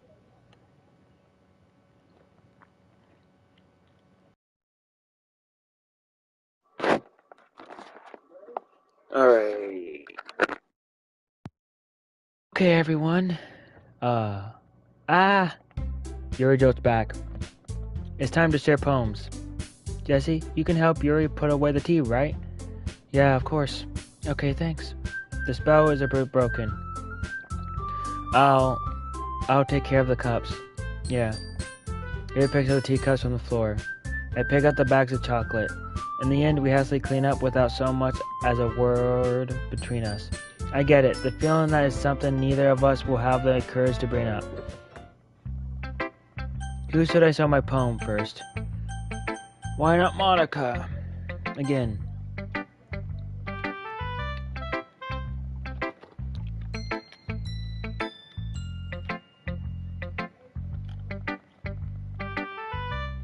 Hi again, Jesse. How's the writing going? Alright, I guess. I'll take that. Although it's not going bad. I am happy that you're applying yourself. Maybe soon you come up with a masterpiece. I wouldn't count on that. You never know. Want to share one you wrote for today? Sure, here you go. I give my poem to Monica. Alright, this one's good. It feels like you're not only getting more comfortable with your style, but the imagining is better than the last one I read. Just wondering, but have you been finding inspiration in Yuri's writing style? I guess so. You can't deny that she's talented. Yeah, totally. I think her poems are the most romantic. That's the best way to describe it. She like a total different person when she picks up a pen. I noticed that too. Or when she's talking about literature, it's like a light turns on inside her. Sadly, it's hard to get much personal conversation out of her. Trust me, I tried. Who knows what's going on in the head of hers? I hope you don't mean that in a bad way. No, of course not. I just mean that I wish she didn't keep so much to herself. But still defending her like that? You must be pretty into her. Yeah? You completely misunderstood? Calm down, I'm kidding. Besides, I'm pretty sure she's already got a boyfriend. Wait, really? Yeah, I fixed no one anyway. Monica kind of worked up that part to me. It's just a hunch, but, well, there's not really anything wrong with that. Oh well, I know. I was just saying. But anyway, you want to read my poem now? I like the way this one turned out, so I hope you do too. Alright, let's take a look. Save me. Wait. Save me. Wait. Yes, it just says save me, right? Save me. The cause they won't stop. Bright, beautiful. That doesn't mean anything, right? Yeah, it doesn't mean anything. Save me. The collar they won't stop. Bright, beautiful colors, flashing, expanding, piercing, red, green, blue, an endless prominent of meaningless noise. The noise, it won't stop. Violent, grateful, war forms, freaking, see, piercing. Signs, could take it like playing a chalkboard on endless poem, meaningless. Load me.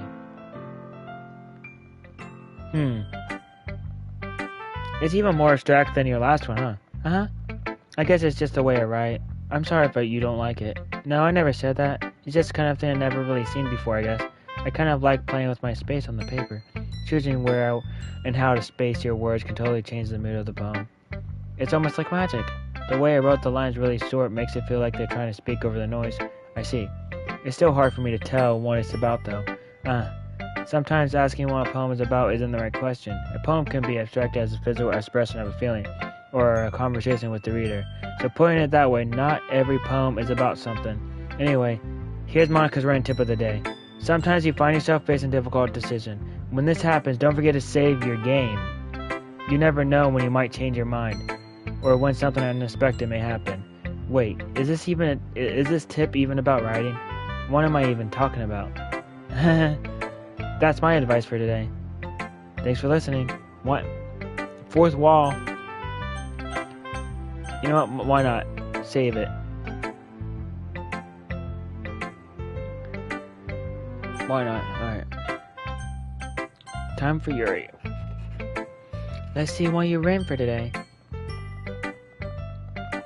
Yuri stares at the poem with a surprise expression on her face. Do you like it? Jesse, this one might even be better than yesterday's. How did you even pick up on this so quickly? Just yesterday, I was just telling you the kind of techniques worth practicing. Maybe that's why? You did a good job explaining. I really wanted to try giving it more imagery. Yuri visibly shallows. Even her hands appear sweaty. I'm not used to this. Used to what? I don't know. It's fine, take your time. Yuri breathes and collects her thoughts. I know that Yuri likes to think before she speaks, so I offer that patience to her. Yeah, just be appreciated like this, I guess. It probably sounds really stupid, but seeing someone motivated by my writing, it just makes me really happy. Are you saying you never share your writing before? Yuri nods. Really? I don't believe it. I really only write for myself. And besides, people would just laugh at me. Do you really think that? Again, Yuri nods. Huh? Even your close friends? Yuri doesn't respond to that. I wonder why. Anyway, do you want to share the poem you wrote today?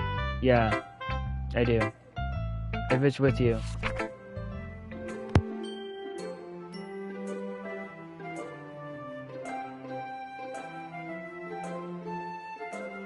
Slicing bread for a guilty stack. My attention was caught by that was, I believe, the first time I noticed my strange tendencies as ordinary human. I gave the raccoon, a piece of bread, my subconscious, the conscious, with the raccoon that's fed, yada yada. The moon, it plays the very same light that glistens in the eyes of the raccoon friend. I slice the bread fresh.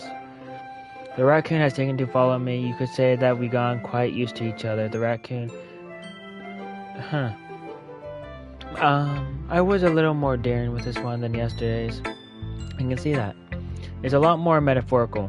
I don't know if it's my fault, but I can't begin to imagine what this poem's about. That's right. It's a bit closer to my preferred writing style, using the poem as a canvas to express vivid imagery and conveying emotions through them.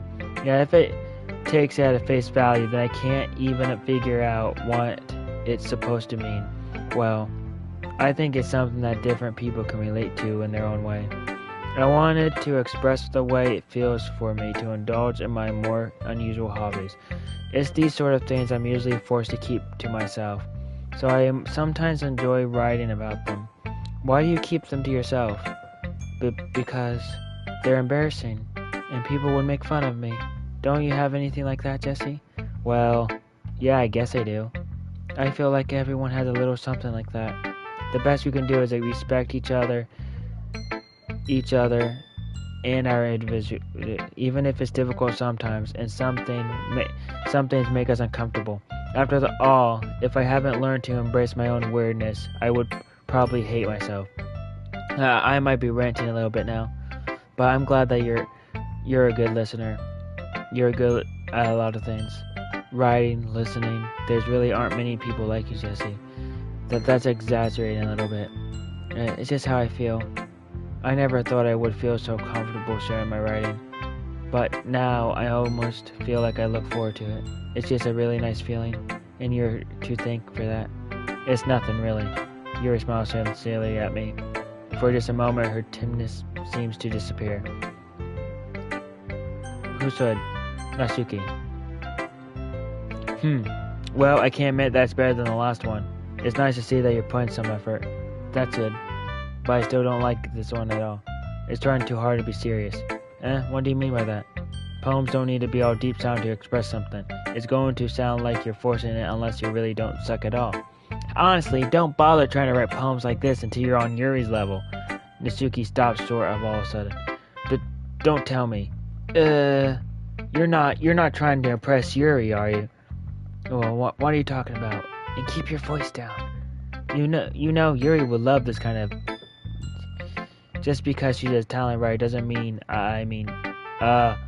Looks like I'm in trouble. I somehow struck a nerve through why I did is beyond me. I am so done with you. Natsuki shoves the poem I handed her back over to me. Take your stupid poem. If you wrote it for someone else, just don't show it to me. Ouch. This is what I get for letting a young girl step into my business. Unless I want a mind reader, I was destined to be in a world of pain from the start.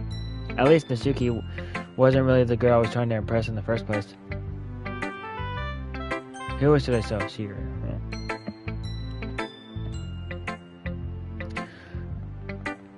Ooh, I like this one, Jesse. It has some nice feeling in it. I'm glad. Does that mean it's better than yesterday's? Let me think. I don't know. I guess I like them both. That's not very helpful, you know. Well, I'm not very good at figuring out if poems are good or bad. But that's why I just go by my heart. If it makes me feel things, then it must be a good poem. I'm not sure that's exactly how it works. Then again, I guess conveying feelings is a pretty important part of this whole thing. Yeah, maybe. Honestly, I don't even know what kind of writing you like in the first place. Yeah? Me neither. Why don't you at least try giving it some thought? You want to write something for me? That's so sweet. Yeah, right.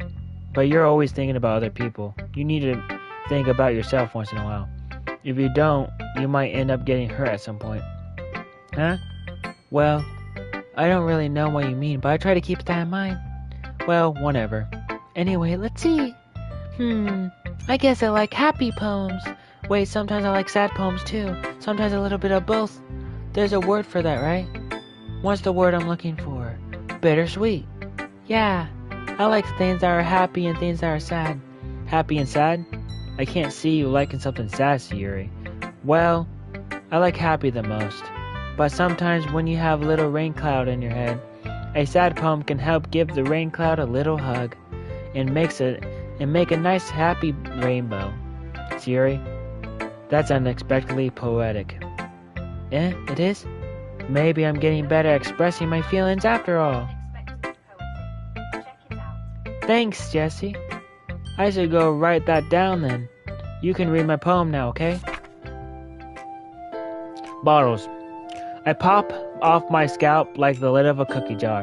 It's a secret place where I keep all my dreams. Little balls of sunshine all rubbing together like a bundle of kittens. I reach inside with my thumb and forefinger and pluck one out. It's warm and tingly, but there's no time to waste. I put it in a bottle to keep it safe, and I put the bottle on the shelf with all of the other bottles. Happy thoughts, and bottles, all in a row. My collection makes me a lot of friends. Each bottle a starlight to make amends. Sometimes my friends feel a certain way. Down comes a bottle to save the day. Night after night, more dreams. Friends after friends, more bottles. Deeper and deeper my fingers go, like exploring a dark cave, discovering the secrets hiding in the nooks and crannies. Digging and digging, scraping and scraping, I blow dust off my bottle's caps. It doesn't feel like time elapsed. My empty shelf could use some more. My friends look through my locked front door. I finally all done. I opened up, and then come my friends, and they come in such a hurry. Do they want my bottles that much? I frankly pull them from the shelf, one after the other, holding them out to each and every friend, each and every bottle. But every time I let one go, it shatters against the tile between my feet. Happy thought, happy thought, happy thoughts. And shards all over the floor. They were supposed to be for my friends who aren't smiling. They're all shouting, pleading, something. But all I hear is echo, echo, echo, echo, echo inside of my head. Holy crap. Siri, did you really write this? Of course I did. Didn't I tell you yesterday I was going to write the best poem ever? Yeah, but I mean I didn't expect something like this coming from you. Monica taught me a whole lot, and I've been really in touch with my feelings recently. I see that. It's almost kind of creepy. Creepy? Well, not exactly. Maybe because I'm so used to you being cheerful. Well, never mind. I'm thinking too hard about it. The point is, it came out good, so you should be proud of it. Aw, thanks. I feel like I was meant to express myself this way. It even helps me understand my own feelings a little bit better. Writing is like magic. You've gone pretty passionate about this, huh? I hope you keep it up. Yeah. Writing's the best. I'm going to keep writing until I die. Don't get ahead of yourself. Sierra always had a habit of getting obsessed with something before dropping in no more than a week later. I wonder if this is one of those times. But seeing the passion in her eyes makes it hard for me to be pessimistic. Okay, everyone. We're all done reading each other poems, right? I have something extra planned today, so if everyone could come sit in the front of the room. Is this about the festival? Well, sort of. Do we really have to do something for the festival? It's not like we can put together anything good in just a few days. We just end up embarrassing ourselves instead of getting new members. That's a concern of mine as well. I don't really do well with last-minute preparation. Don't worry so much. We're going to keep it simple, okay? We won't need much more than a few decorations. Sayuri has been working on posters and designed some pamphlets we can give out during the event. Okay, that's great and all, but that doesn't tell us where we're actually going to be doing for the event. Sorry, I thought you heard about it already. We're going to be performing. Performing? But, Monica. Yeah, we're going to be having a poetry performance. Each of us are going to choose a poem to recite during the event. But the cool part is, we're also going to let everyone else come up and recite poems too. Sayuri putting it all on the posters in case anyone wants to prepare ahead of the time. Sayuri, who's been coloring a poster, holds it up for us to see. Are you kidding me, Monica? You didn't already start putting these posters up, did you? Well, I did. Do you really think it's bad of idea? Well, no. It's not a bad idea. But I didn't sign up for this, you know. There is no way I'm going to be performing in front of a group of people like that. I agree with Natsuki. I could never in my life do something like that. Imagine it. Imagine it. Yuri shakes her head in fear. Guys! No, Sayuri. I understand where they're coming from. I remember that Natsuki and Yuri has never shared their poems with anyone until just a couple of days ago.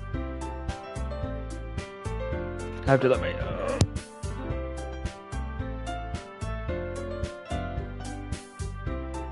It's a lot to ask for them to set their poems out loud to a whole room full of people.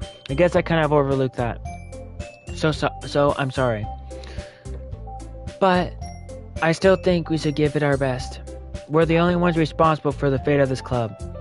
If we start the event and each put on a good performance, then it will inspire others to do the same. And the more people who perform, the better we'll be able to show everyone what literature is all about. Yeah. It's about expressing your feelings. Being imminent with yourself. Finding new horizons. And having fun. That's right. And it's those reasons that we're all in this club today. Don't you want to share that with others? To inspire them to find the same feeling that brought you here in the first place? I know you do. I know we all do. And if all it takes is standing in front of the room for 2 minutes and reciting a poem, then I know you can do it. Natsuki and Yuri remain silent. Yuri looks worried. I guess that leaves me no choice. I agree. I don't think it's too much to ask. I think that Yuri and Monica has been trying really hard to get new members. The least we can do is help them out a little bit. Well, maybe, but... It looks like Natsuki doesn't have any arguments left. Okay, fine. I guess I just have to get it over with. Hooray! Phew. Thanks, Natsuki. What about you, Yuri?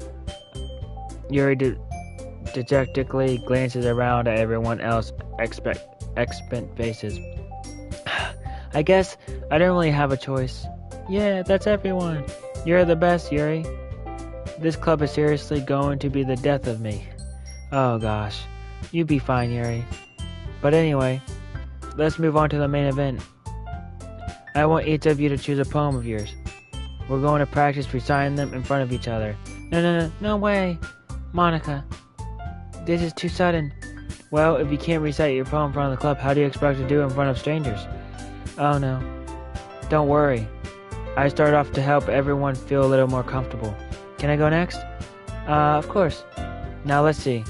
Monica flips through her notebook to the specific poem she has in mind for herself. She then stands behind the podium. The title of this podium is The Way They Fly. Monica begins reciting her poem.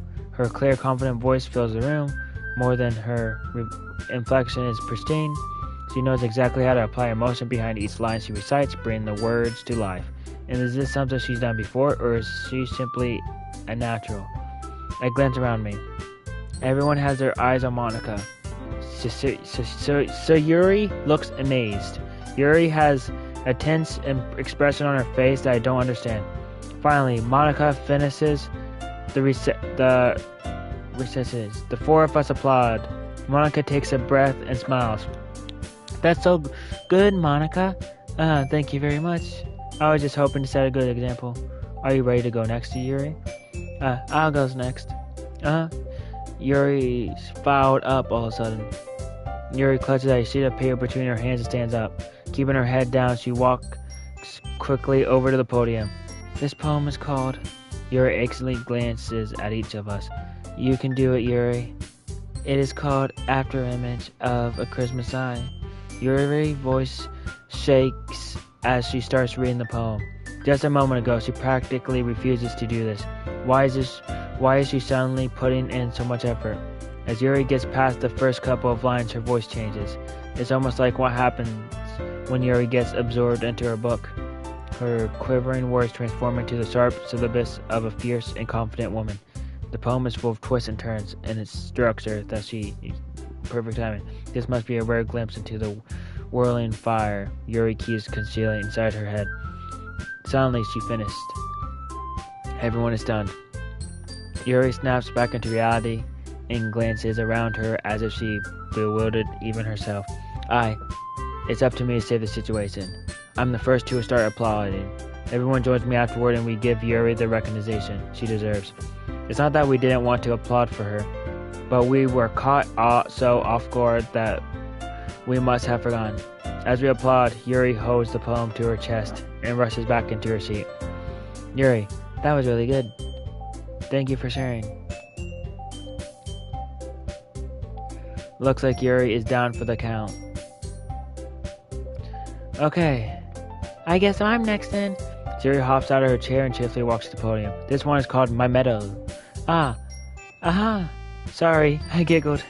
See, Yuri? It's a lot harder than I thought.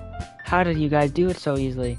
Try not to think of it like you're reciting to other people. Imagine you're reciting it to yourself like in front of a mirror or in your own head. It's your poem, so it'll come out the best that way. I see. Okay then. Yuri begins her poem. Somehow feels like her soft voice was made as a perfect match. The poem isn't aimless cheerily like Sayuri was. It seems a bittersweet. If it were to read this on paper, I probably wouldn't think much of it. But hearing it come from Sayuri's voice almost gives it a whole new meaning. Maybe this is what Sayuri means when she said she likes my poem. It's like I get to reach more deeply into someone I thought I knew through and through. Sayuri finishes and we applaud. I did it! Good job, Sayuri. Even Jessie liked it. I guess that's a good sign. What does that even mean? It came out nicely done, Sayuri. The atmosphere of the poem fits you really nicely. But it might be the other poems wouldn't work quite as well with that kind of delivery. I don't really understand. In other words, I've seen poems of yours where the sort of gentle delivery wouldn't work as well. They might need a little bit more force behind them, depending on what you read. Oh, I know what you mean. I've been practicing that kind of thing. It's just embarrassing to do in front of everyone. The next time I'm going to make you pick a poem that challenges you to a little more. We don't have time before the festival, you know. Okay. Now who's next? Nisuki. Don't make me go before Jessie. It's not like I can compare to you guys anyway. Might as well let Jessie lower everyone's standards a little before I have to do it. Nisuki. It's fine. I might as well get it over with. But it's not like I have much of a selection I wanted to read. I just have to go what I wrote for today. I stand up and step in front of the podium. Everyone has their eyes on me, making me feel terribly awkward. I recite my poem. Since I'm not exactly confident in my own writing, it's hard to put energy into it. Despite that, once I finish, I should applause anyway. Sorry, I'm not really as good as everyone else. Don't worry about it so much. I think it's less about your abilities and more about your lack of confidence in your writing. That's something that I improve over time though. Yeah, maybe. Alright then. That just leaves you, Nisuki. Yeah. I'm going. Nisuki gets out of her seat and makes her way to the podium. The podium is called... Why are you all looking at me? Because you're presenting. Anyway, the poem is called Jump. Nisuki takes a breath. Once she starts reciting the poem, her sour attitude disappears a little. While she still is unused, her poem has a rhythm and a rhyme to it. It's Nisuki's trademark style, and it works surprisingly well when spoken out loud. The words feel like they bounce up and down as if it's given life to the poem. Nisuki finishes, and everyone applauds. She hops back to her seat. That wasn't so bad, was it? Easy for you to say. You better not make me do that again. Well, do you at least feel prepared enough to recite a poem in front of other people? I mean, doing it in front of other people will be way easier. I can put on whatever face I want for other people. But when it's just my friends, it's just embarrassing. That's a surprise, Nisuki. I think it would be the other way around for me. Well, that's just how it is, so... Well, I guess in that case, you won't have much to worry about for the festival.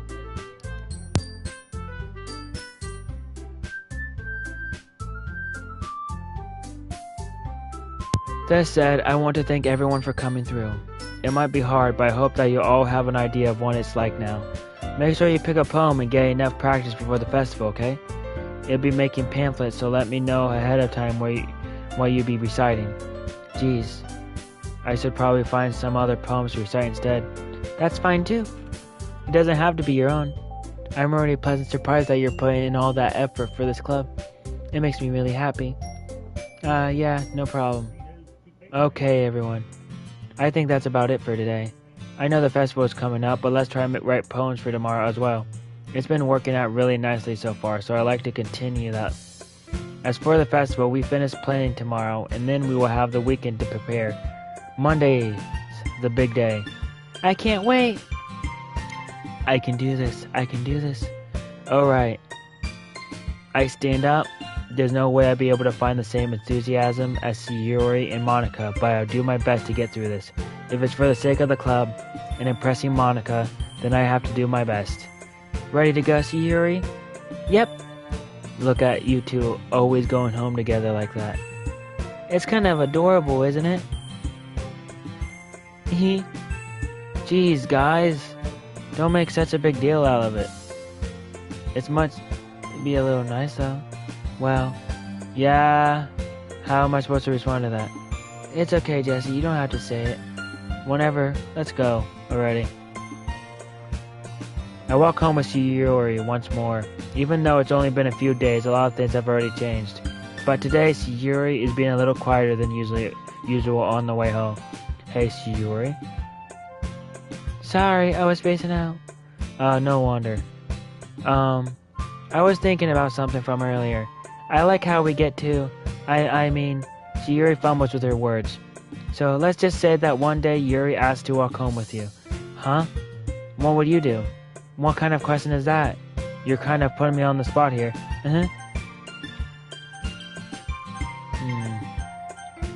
I would walk home with Yuri. That's who I'm remembering. Walking home with Yuri, huh? Why does the thought of that make my heart pound? I mean, given how hard it is for her to socialize, I would feel awful turning her down, so... Isn't she so beautiful and smart? That has nothing to do with what I said. You admit it. Jeez, there's not even any point in speculating something that's never gonna happen. Well, maybe, but I just like to think about it. It's not long before you won't need me anymore, you know. Need you? Sayuri. I can't figure out how you're seeing things in your head right now. Sorry. Everyone is different. Nobody in this club is a replacement for you. If you say so. The conversation trails off and I'm left feeling awkward. But it was kind of her fault for trapping me with such a weird question. I can't just lie to her. But if there's something that makes her happy, I would hate to take that away from her. That's why I said there's no point in speculation. Then again, the festival is only a few days away. Who knows what will happen in that time. Bah, bah, bah, bah, bah, bah, bah, bah. Alright. Determination. Despise. Death. Essence.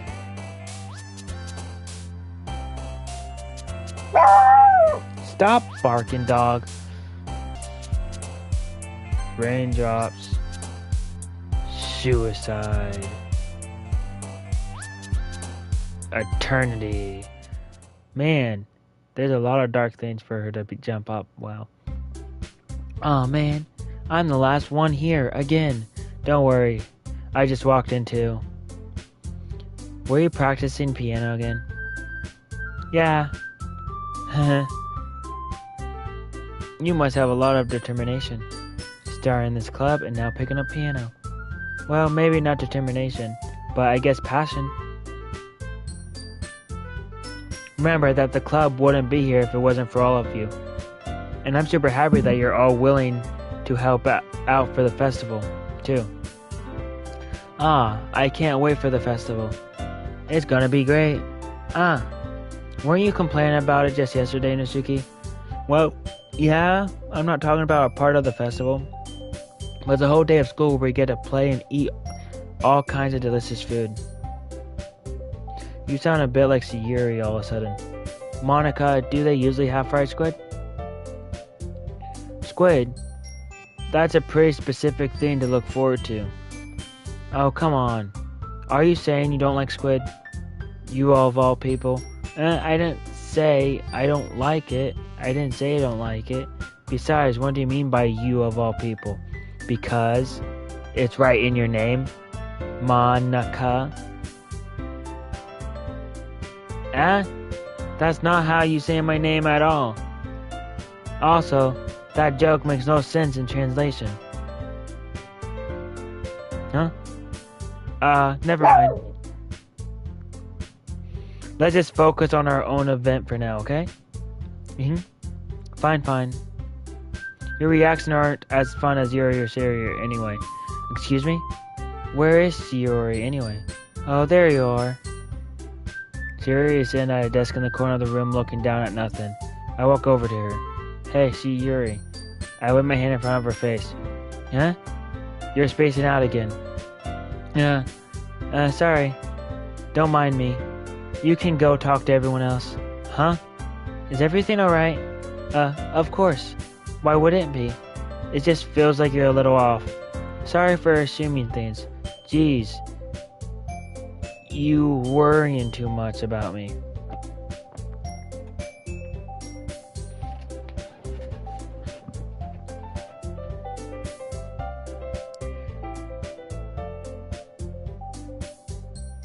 Alright.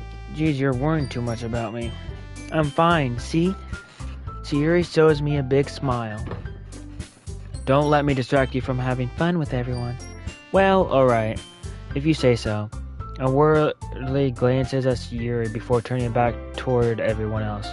But then conversation has already dispersed with everyone back at their usual activities. Maybe I should ask Monica if she noticed anything about Sayori recently. Since they've been preparing for the festival, they must be spending a lot of time together.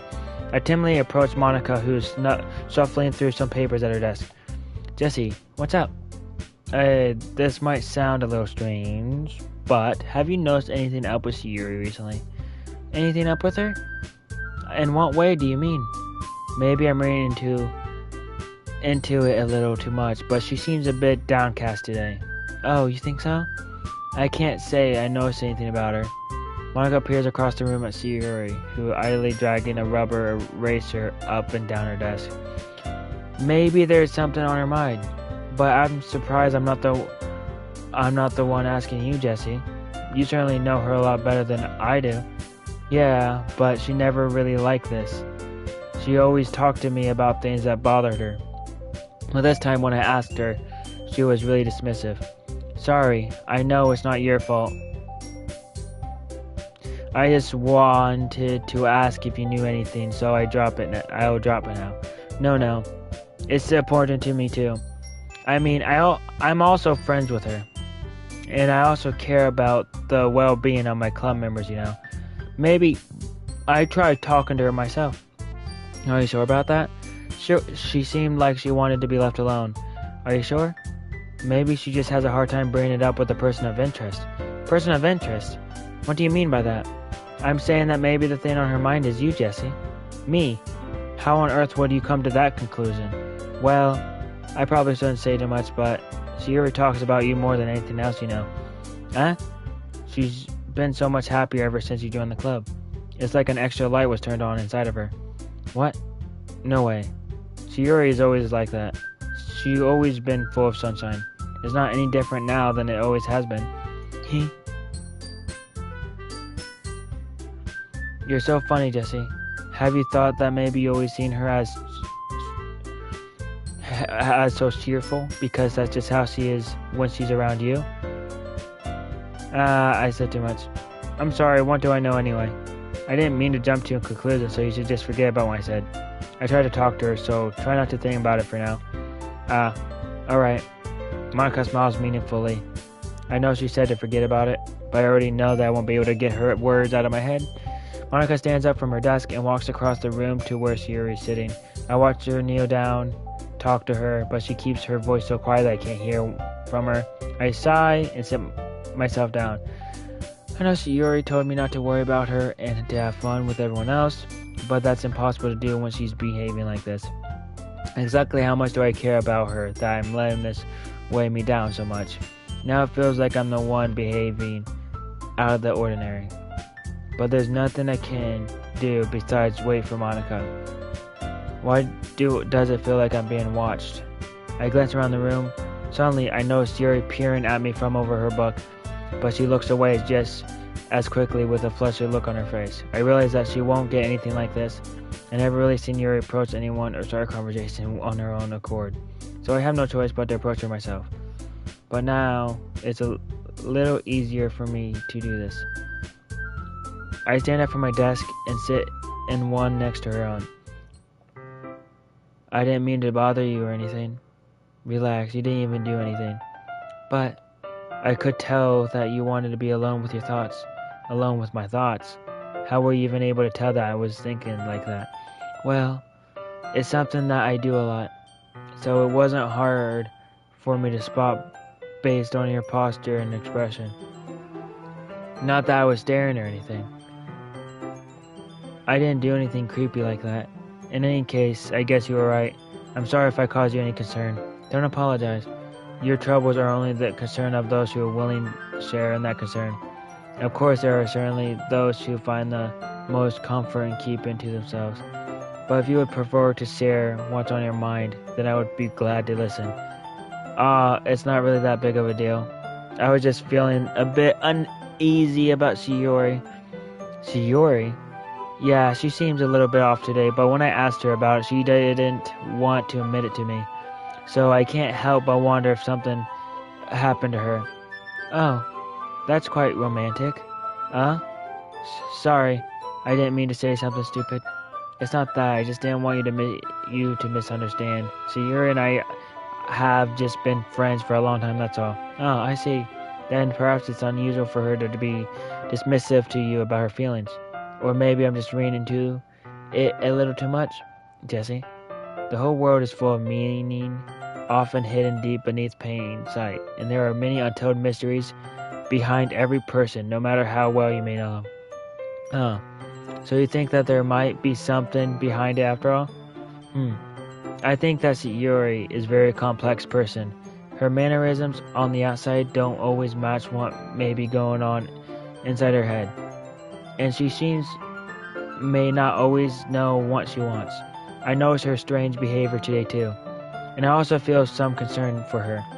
But in your case, it looked like she was fully occupying your thoughts, wasn't she? Well, I guess that was the case. Yuri, she really means a lot to you, doesn't she? I guess. But you don't need to put it that way. We're just good friends, that's all. Yuri suddenly looks deeply into my eyes, her expression gentle and curious, as if she was searching for something. Embraced, I avert my gaze. Sometimes, a person's mysteries are untold even to themselves, and you, as someone honest and caring, may uncover feelings you weren't aware were in you. I think she would be a very fortunate person to have you feel that way about her. Yuri, you're giving me too much credit. I'm a pretty simple guy, so I think I'm pretty good at understanding my own feelings. I'm not nearly as sophisticated as you. That's not a compliment, is it? It is what it is. Anyway, as long as we're here, why don't we do some reading? Well, as long as you're okay with it. Yeah, I should be taking my mind off this whole thing anyway. Okay, everyone. After some time passes, Monica calls out to the club room. Why don't we say our poems now? Before I know it, everything is back to normal. Everything goes to achieve their poems, and I do the same. I make eye contact with Monica, and she smiles at me. I wonder what she was talking about with Sayuri. Who should I say my poem? Monica, why not? Hi, Jesse. Have you thought about what you want to perform in the festival? Well, being in this club is one thing, but performing in front of a bunch of people, I have to give it some thought. Okay, no pressure. But whenever you do, I'm sure it turns out great. It would also make me happy to see. Anyway, let's make a look at today's poem. Sure. I'll let Monica take the poem. I'm holding it in my hand. Your style has gone so refined, Jesse. Yuri's been teaching you a lot of things, hasn't she? Well, I guess so. Yeah, I've been noticing how much time you spent with her. I think I heard her say more words these past couple days than she talked in a whole year, wink. Not sure how you did it, but that's pretty impressive. Well, she just needs some patience and a way to talk about all the things in her head, I guess. I'm still getting the hang of it myself. You're certainly putting in a lot of effort. You must really like her, wink. That's... It's awfully suspicious, you know, spending time with her in the clubroom every day, reading the edgy novel with her. Well, I just feel bad that she has a hard time socializing. It makes me want to make sure she doesn't spend all her time alone. Besides, the novel isn't too bad either, you know. Alright. I get you. Just be careful, right? I know that Yuri isn't used to opening herself up, so if something bad happens while she's vulnerable, then it could be really hard for her. The books aren't a total escape from reality. They're just a bandage. You say that like I'm gonna hurt her. Sorry, I didn't really mean that. If anything, she might accidentally hurt herself. Anyway, I share my poems with you right now, alright? Alright. The Lady Who Knows Everything. An old tale tells of a lady who wanders earth, the lady who knows everything, a beautiful lady who has found every answer, all meanings, all purpose, and all that was ever sought. And here I am, a feather, lost adrift the sky, victims of the current of the wind. Day after day I search with little hope, knowing legend don't exist. But when all else has failed, with all others have turned away, the legend is all that remains. The last dim star glimmering in the twist sky until one day the wind ceases to blow. I fall, and I fall and fall and fall even more gentle as a feather, a dry quill expressionless. But a hand catches me between the thumb and forefinger, the hand of a beautiful lady. I look at her eye and find no end to her gaze. The lady who knows everything knows what I'm thinking. Before I can speak, she responds in a hollow voice. I have found every answer, all of which amounts to nothing. There is no meaning, there is no purpose, and we seek only the impossible. I am not your legend does not exist. And with a breath, she blows me back afloat, and I pick up a gust of wind. Man, that's a good poem. You know, I feel like learning and looking for answers are the sort of things that give life meaning. Not to get too philosophical or anything, but it was kind of on my mind, so that's why I wrote about. I see. I never really put much thought into it. In a way, it's almost paradoxical. Because if we had all the answers, wouldn't the world start to lose its meaning? You know, there's one thing I noticed. It seemed like everyone in this club prefers writing about things that are more sad than happy. Are you surprised? I mean, if everything was okay, we wouldn't really have anything to write about, would we? Humans aren't two-dimensional creatures. I think you know that better than anyone. You mean one-dimensional? Yeah, that. Anyway, here's Monica's written tip of the day.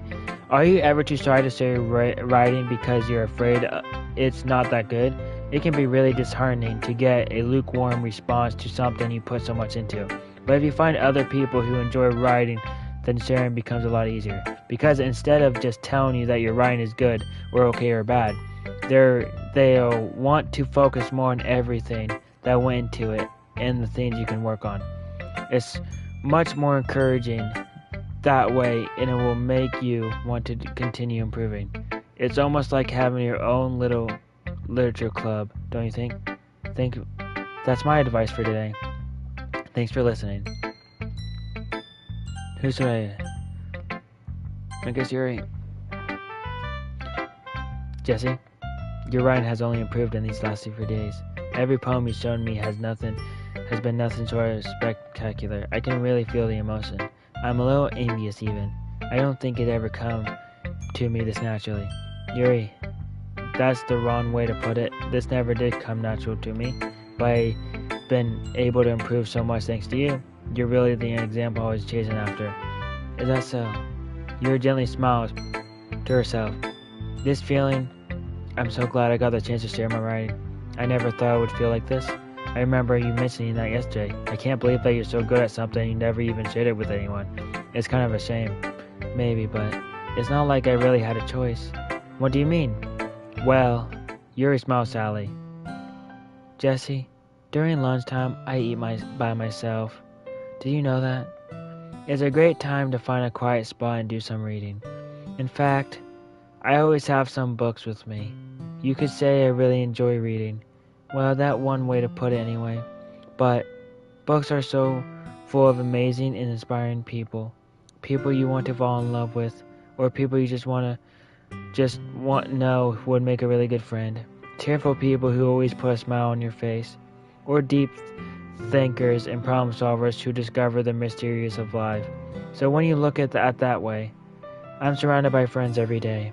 You know, and those friends don't laugh at me. They don't tease me for spacing out of all the time.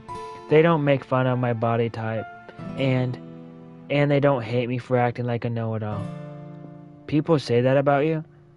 I'm not a know-it-all, Jesse. It's the opposite. I don't know anything. I don't know how to talk to people. I don't know how to make people see me as normal. I don't even know how to make myself happy. I have all these feelings, and all I can do with them is read and write. But it wasn't until now that I started sharing it with you that I really understood what was missing at this time. But I haven't really done anything. No, that's wrong. Just being patient and respectful. That's really important to me. I know I'm a difficult person, Jesse. I speak too slowly. I second guess myself all the time. I read too deeply into things. But every time, you always treat me like anyone else. You're so rare that I feel comfortable with myself when I talk to others. But that's why every time I talk to you, I just feel really happy. I see. Well, I treat you how you deserve to be treated, Yuri. And if other people don't see it that way, then screw them. I mean, I joined this club hoping I would make friends, and I would say I had at least one success. Wouldn't you? If you put it in that way. Yeah. We really are friends now, aren't we? Yuri puts her head in her hands. Her head in her hands. But this time, she's smiling as she does it. Do you want to show me your poem? Yeah, I do. Let me get it for you. The light part 2. The tins of the distance. Steps on the street light, gasp and drop my umbrella. The light flickers, my head pounds. The time stops. The only indication of movement as the ambient light flickers against his sense. The flicking light is teasing to come into the Finishing the poem, I start to hand it back to Yuri, but instead of taking it from me, she looks away. Do you dislike it? No, of course not. I just don't really know how I should respond. Despite Yuri's poem usually being cryptic, it wasn't hard to figure out what this one was about. I don't know if I'd be able to explain this one. That's fine. I understand this one. Yuri is having an even harder time speaking than usual. Does this one mean a lot to you? Yuri nods. I'm not really good with words, but I'm happy that you shared it with me. So thank you. And I hope we keep spending time together. Despite my to make eye contact, I see a faint smile emerge on Yuri's lips. I once again try to hand the poem back to her. But instead, Yuri gently takes my hand and pushes them back towards me. I hesitate in response to her warm touch. You can... The poem is... Once again, Yuri fails to form a complete sentence. You mean I can keep it? Yuri nods. I love to. Again, Yuri, as if she doesn't want me to notice. You always make me feel nice. I know I'm not good with people, but I hope that I can return the favor sometimes. Yeah. Don't worry. I think you do a good job. Yuri finally turns back towards me. I guess we should move on before Monica says something, but I'm sure we can talk again later. Yeah, I'm sure we will. With that, Yuri timidly smiles at me, and I return to my seat so I can put her poem away. Nisuki. Yeah, no thanks. You'd even... Next! Time for Yuri. Huh? It's nice, I guess. Come on, I can already tell you don't like it. Well, you don't need to worry about what I think. After all, you wrote this for someone else, didn't you? Probably Yuri. Huh? I didn't write this for anyone specifically. Maybe. That's not really what I meant, though. But it's okay. You're making new friends. It's just like I was hoping. That makes me really happy. And you're happy too, right? In this club?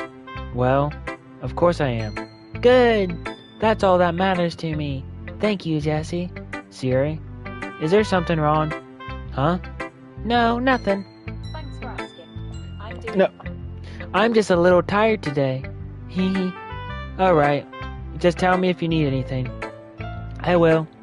Don't worry about me, okay? You can go play with everyone else now, if you insist. Yay! I'm going home a little bit early today. Siri, tell Monica I wasn't feeling well, okay? I'll see you tomorrow. Before I can say anything, Siri... Monica in your contact. No.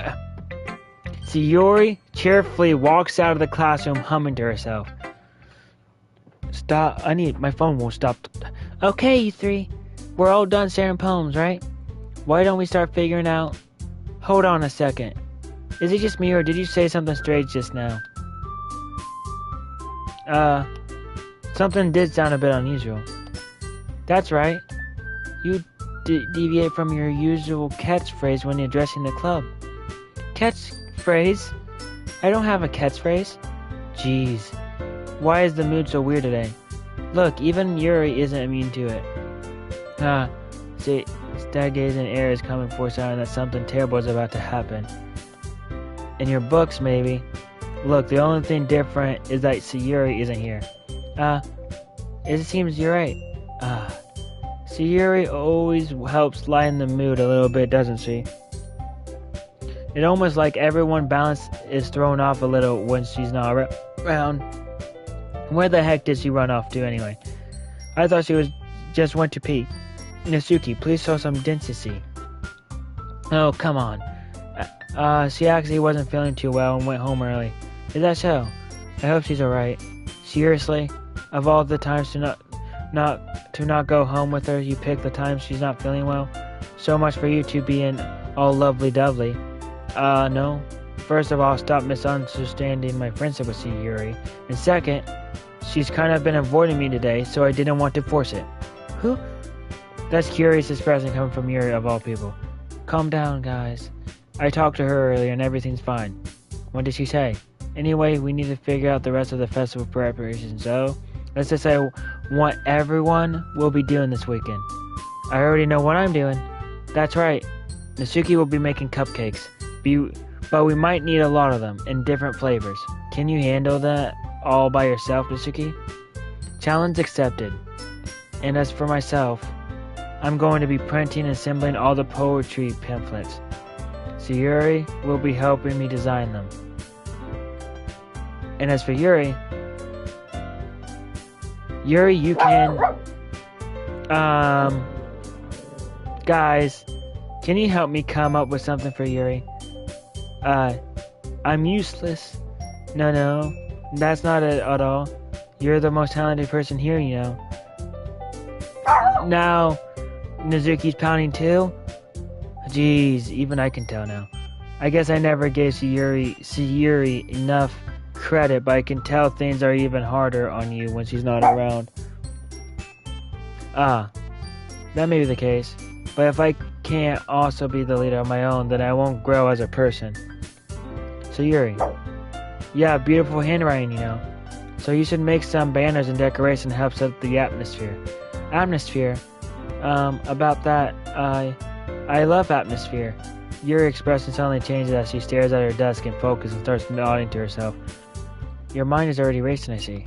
That's great. You'd be wonderful help, Yuri. But anyway, that just leaves you, Jesse. The one who is truly useless. Don't say that. In fact, both Natsuki and Yuri has some pretty heavy tasks to handle. It would probably go a long way to give one of them a hand. You could always help me out as well. I would be really appreciative of that. Is Monica suggesting I spend the weekend with one of my club members? How on earth are they going to respond to a suggestion like that? I suppose I wouldn't mind a bit of help. Well, even if you don't know how to bake, there's always some dirty work I could give to you. It's not like Monica's gonna give me a choice, and you shouldn't be sitting on your butt anyway. Nasuki tries to mumble a bunch of excuses like that. If I recall, Nasuki, you mentioned that you would like to handle the bacon on your own. Jesse may not like to be around if you only make him out to be a nuisance, so therefore, he may be more suited to assisting with the decorations. Hold on, I never said that. How hard could it be to make a few decorations anyway? Sounds more like you're just making excuses for Jesse too. What are you saying? It would be extremely ridiculous work. And bacon isn't? Just what do you think? Guys, let's settle down for a moment. In the end, I think it's up to Jesse to decide how he likes to contribute. Besides, he hasn't really gotten the chance to spend any time with me yet, you know. So I'm sure he's interested in. You literally just said, I'm surprised as well. Sorry. I was just saying though. Jeez. Can we just settle this already? Yeah. Jesse, you're okay with this, right? In the end, it's up to you. Of course. Very well. In that case, everyone look straight at me. But of course, I'm going with Yuri. Well, and probably be most useful helping out Yuri. Me? Are you serious? Why would you? Nasuki, I can already tell you're about to say something mean. No, I was just saying, so you'll be helping Yuri then, Jesse? Yeah. Then that's what I'm gonna do. I'm glad. I have a bad habit of overthinking these sort of things, so I think your assistant will be very useful. That's great to hear. Nasuki will be able to handle the bacon yourself? I mean, yeah, I already said I would be fine. Okay. Everyone can tell that Nasuki is feeling a little sour, so is that everything we need to go over? Yeah, that should be about it. Are you guys excited? Well, excited may not be the right word, but I suppose I'm looking forward to it a little bit. Do you feel the same way, Jesse? Me? Yeah, I guess you could say I'm interested to see how it turns out. That's good enough for me. What about you, Nasuki? Nasuki? What? Why is everyone yelling at me? I didn't even do anything. No, that's not what I meant at all. Yuri exclaims, glances between everyone in the room. I'm sorry for this. I don't really know why Jesse picked me. And also, your cupcakes are the best cupcakes I ever had. They go really well with my tea. And nothing that I do for the event will compare to that, so, I get it. I'm kind of surprised though. Why? Well, I'm the one acting immature. I already know that. But you're trying to cheer me up all of a sudden. I know I'm not very good at it. I'm sorry if I said something bad. Nasuki isn't the only one surprised. Monica and I are also taken aback by Yuri's words. Was Yuri already had trouble with words trying to cheer someone up, must be far out of her own comfort zone. But I begin to understand. Yuri was trying to sound like Sayuri. Even if it didn't work perfectly, I can tell that she tried.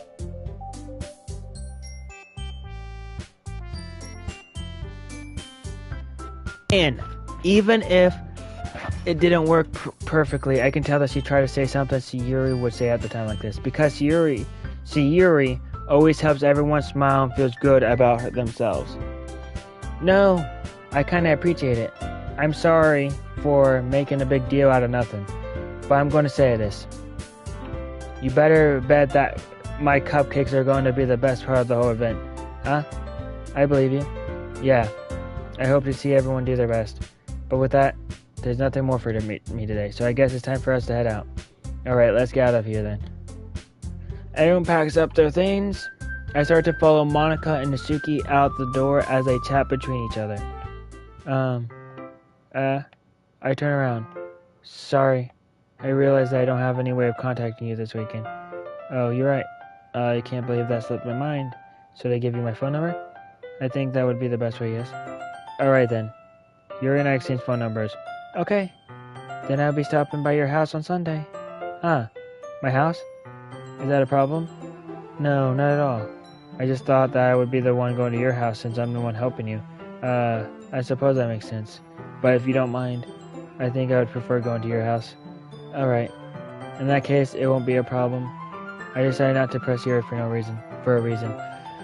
It's like, it shouldn't matter much either way, so I just need to make sure my room is clean. I hope I managed to make myself useful in some way. I am not nearly as creative as you are. Don't underestimate yourself, Jesse. I think that we make a very productive team.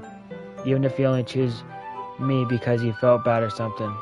Wait, you don't actually think that, do you? I don't know. It's difficult to come up with any other reason you may have chosen me. You're forgetting the one reason with the most common sense. I chose to help you because that's what I want to do. But Yuri thinks to herself with an extremely tense expression. Yuri, you're overthinking this. You want me to point out when you're overthinking, right? Eh? I didn't realize. I'm telling you I want to. That's all there is to it. Do you believe me? Yuri thinks really hard again. She looks straight into my eyes for a long while now. I believe you. As if it took her tremendous effort, Yuri finally says that and relaxes her expression. And I'm really looking forward to Sunday. Yeah, I am too. After that exchange, I make my way out of the door and Yuri follows. I can't believe this. Yuri's going to be coming to my house on Sunday. My anxiety shoots through the roof. Even though I got pretty used to handling her at this point, there's no telling what might end up happening when we're outside of the school. More than that, she told me that she was looking forward to it. Is that the chance I have to make something happen between us? Or is it too early for that? Only time will tell. But until then, I won't be able to take my mind off it. I seriously can't wait. It's already Sunday? I've been getting increasingly anxious about Yuri's oncoming visit. I kept telling myself if there's no reason to be nervous, but it doesn't help much. Yuri is clearly an introvert and also an intimidated person in general. There's no doubt that she will open up a little bit when it's just the two of us. Meanwhile, we've even been texting occasionally. She was extremely apprehensive at first, but it wasn't long before I was already learning more about her. But putting Yuri inside, I haven't heard a thing from Yuri since she left club early the other day. It's not like we text each other all the time or anything, but I've been worried about her in the back of my mind. Between what Yuri said and what Monica said, is it really okay for me to put Yuri's feelings aside when she might need me? I decided to visit Yuri before Yuri comes over. Rather than asking, I simply tell her I'm coming over, much like we've done in the past. Again, with the music not being there. I don't like the complete silence. Once I reach Yuri's house, I knock on the door before entering it myself. Again, we used to play so often that we made it a habit of simply entering each other's houses like we were family. The house is quiet. Yuri isn't anywhere on the first floor, so I assume she is up in her room. It's already strange of her not to run down and greet me. I head up to her bedroom where I finally find her. Yuri? Man. Alright. I sit down in her room. Yuri forces a smile, but it's easy to tell that she's different. There's a minute of silence between us. You haven't come over like this in a long time, have you? Oh, I guess you're right. It has been a long time. Not much has really changed, has it? Yuri's room is as messy as it's always been. I also recognize the same stuffed animals and wall decoration that she had for years now. Hee. If you came over more often, it wouldn't be such a mess. That's because I end up cleaning it for you. How come you suddenly wanted to come over today? Aren't you supposed to see Yuri today? Yeah, but... Wait, how do you know that? Yuri has already left by the time we decided the last meeting. Monica told me. It's only natural for her to keep me informed about the festival preparation, right? Oh, yeah, that's true. But what about you? Aren't you going to be helping Monica today? Of course. But I'm just helping her online. We didn't plan to meet up or anything. Ah, so it's just me and Yuri then? Yep. There's more silence between us. Yuri stares in a random direction. Everything about her behavior is really uncharacteristic. I finally get to the point. I just wanted to see how you were doing. After you left on Friday, when something wrong, you can't hide it from me. I know you too well. So Sayori smiles, shaking her head. That's no good, Jesse. Huh? Why can't it just be like it always been? This is all my fault. If I didn't get so weak and accidentally express my feelings, if I didn't make that stupid mistake, then you wouldn't have been worried about me at all. You wouldn't have come here. You wouldn't have even been thinking about me right now. But this is just my punishment, isn't it? I'm getting punishment for being so selfish. I think that's why the world decided to have you come over today. It just wants to torture me. Sayori. I grab Sayori by the shoulders. What on earth are you saying? Are you listening to yourself right now? I know something happened to you, and there's no other explanation for you to be like this. So tell me already. Until I know, I won't be able to stop thinking about it. Sayori gives me an empty smile. You really put me in a trap, Jesse, but you're wrong. Nothing happened to me. I always been like this. You're just seeing it for the first time. Seeing what? What are you talking about, Sayori? You're really just gonna make me say it, aren't you? I guess I have no choice this time. The thing is, I had a really bad depression my whole life. Oh, man. Did you know that? Why do you think I'm late to school every day? Because most days I can't even find a reason to get out of bed. What reason is there to do anything when I fully know how worthless I am? Why go to school? Why eat? Why make friends? Why make other people put their energy and care into waste by having them spend it on me? That's what it feels like. And that's why I just want to make everyone happy, without anyone worrying about me. I'm in shock. I can't even figure out how to respond. How is it possible that Sayori kept this from me the entire time that I've known her? Did she really want so badly for me not to think about her? Why, Sayori? Huh? Why is that you never told me about this? I almost feel like I've been betrayed as your close friend. Because if I knew, I would have done everything I could to support you. Even if there's only so much that I could do. I would have tried a little bit harder to make every day a little bit better for you. That's why I'm your friend. All you have to do was tell me. You don't understand at all, Jesse. Why do you think I didn't tell you? Because if I told you, then you would have to waste your effort caring about me instead of doing important things. I don't want to be cared about. It's bittersweet when people try to care about me.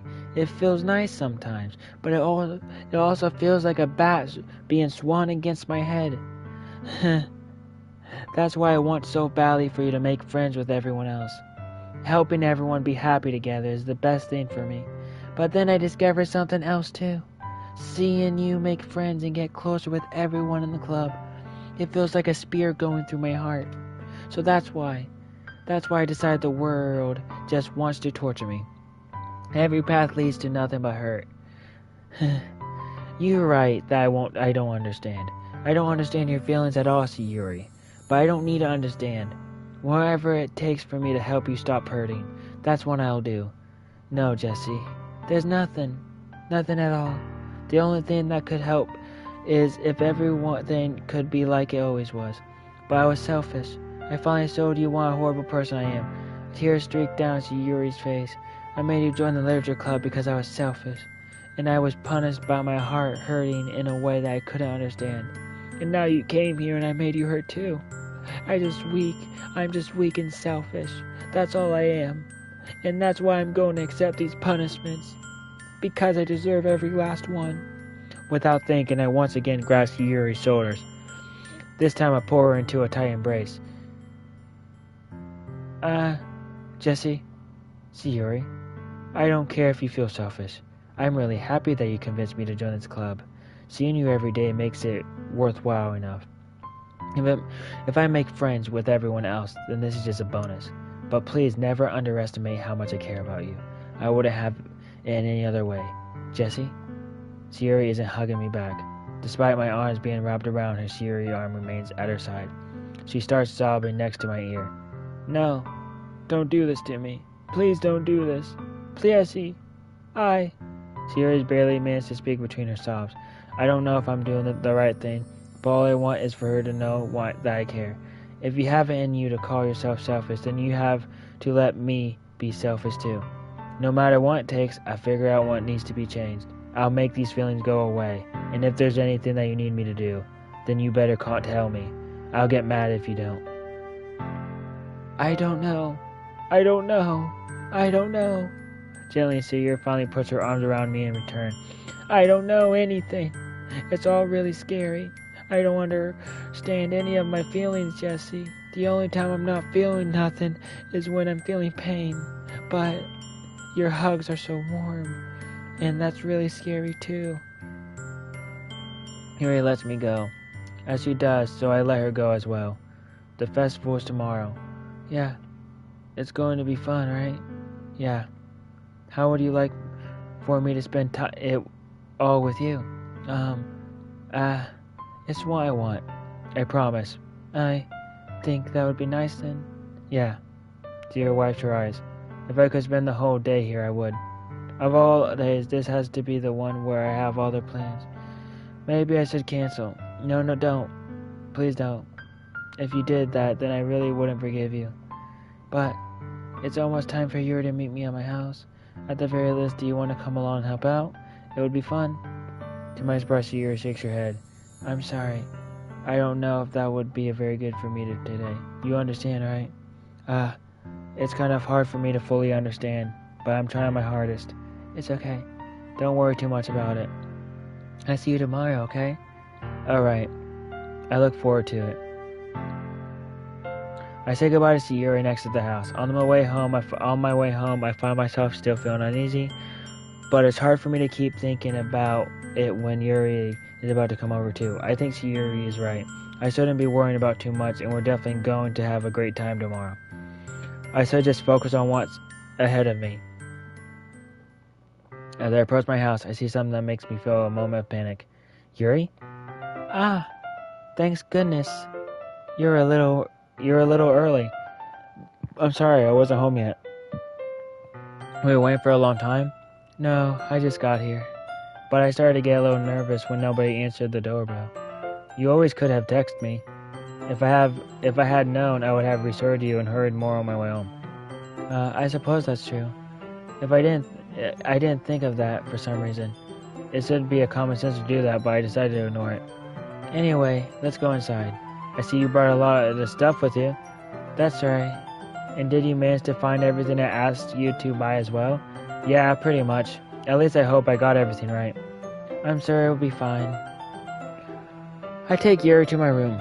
The first thing she does is glance around curiously, which makes me feel anxious. It's so clean. I cleaned it before you came over, so that's very considerate of you to do. No, I would be really embarrassed for my room to be a mess while you were here. Well, I do enjoy cleaning. I would have gladly helped you clean. That would be even more embarrassing. Wait, don't look in there. I snatched Yuri's wrist, which was in the process of opening a desk drawer of mine. I'm sorry. I wasn't thinking for some reason. I was just spacing out. It's fine. I let go of Yuri's wrist. She puts both of her hands firmly in her lap, as if making sure she keep being track of them. So, shouldn't we get started? Yes. I have a few things planned that you can help with. Decoration and other atmospheric enhancement. You know, mood is lighting at candles. Oh, wow. I didn't know you planned on taking it that far. Of course. I want to help take our guests to a faraway place. Although many will stop by just out of curiosity. And for cupcakes, I guess. I determined to provide an experience that will leave them wanting more. That's great. It's easy to forget that you're a pretty intense person.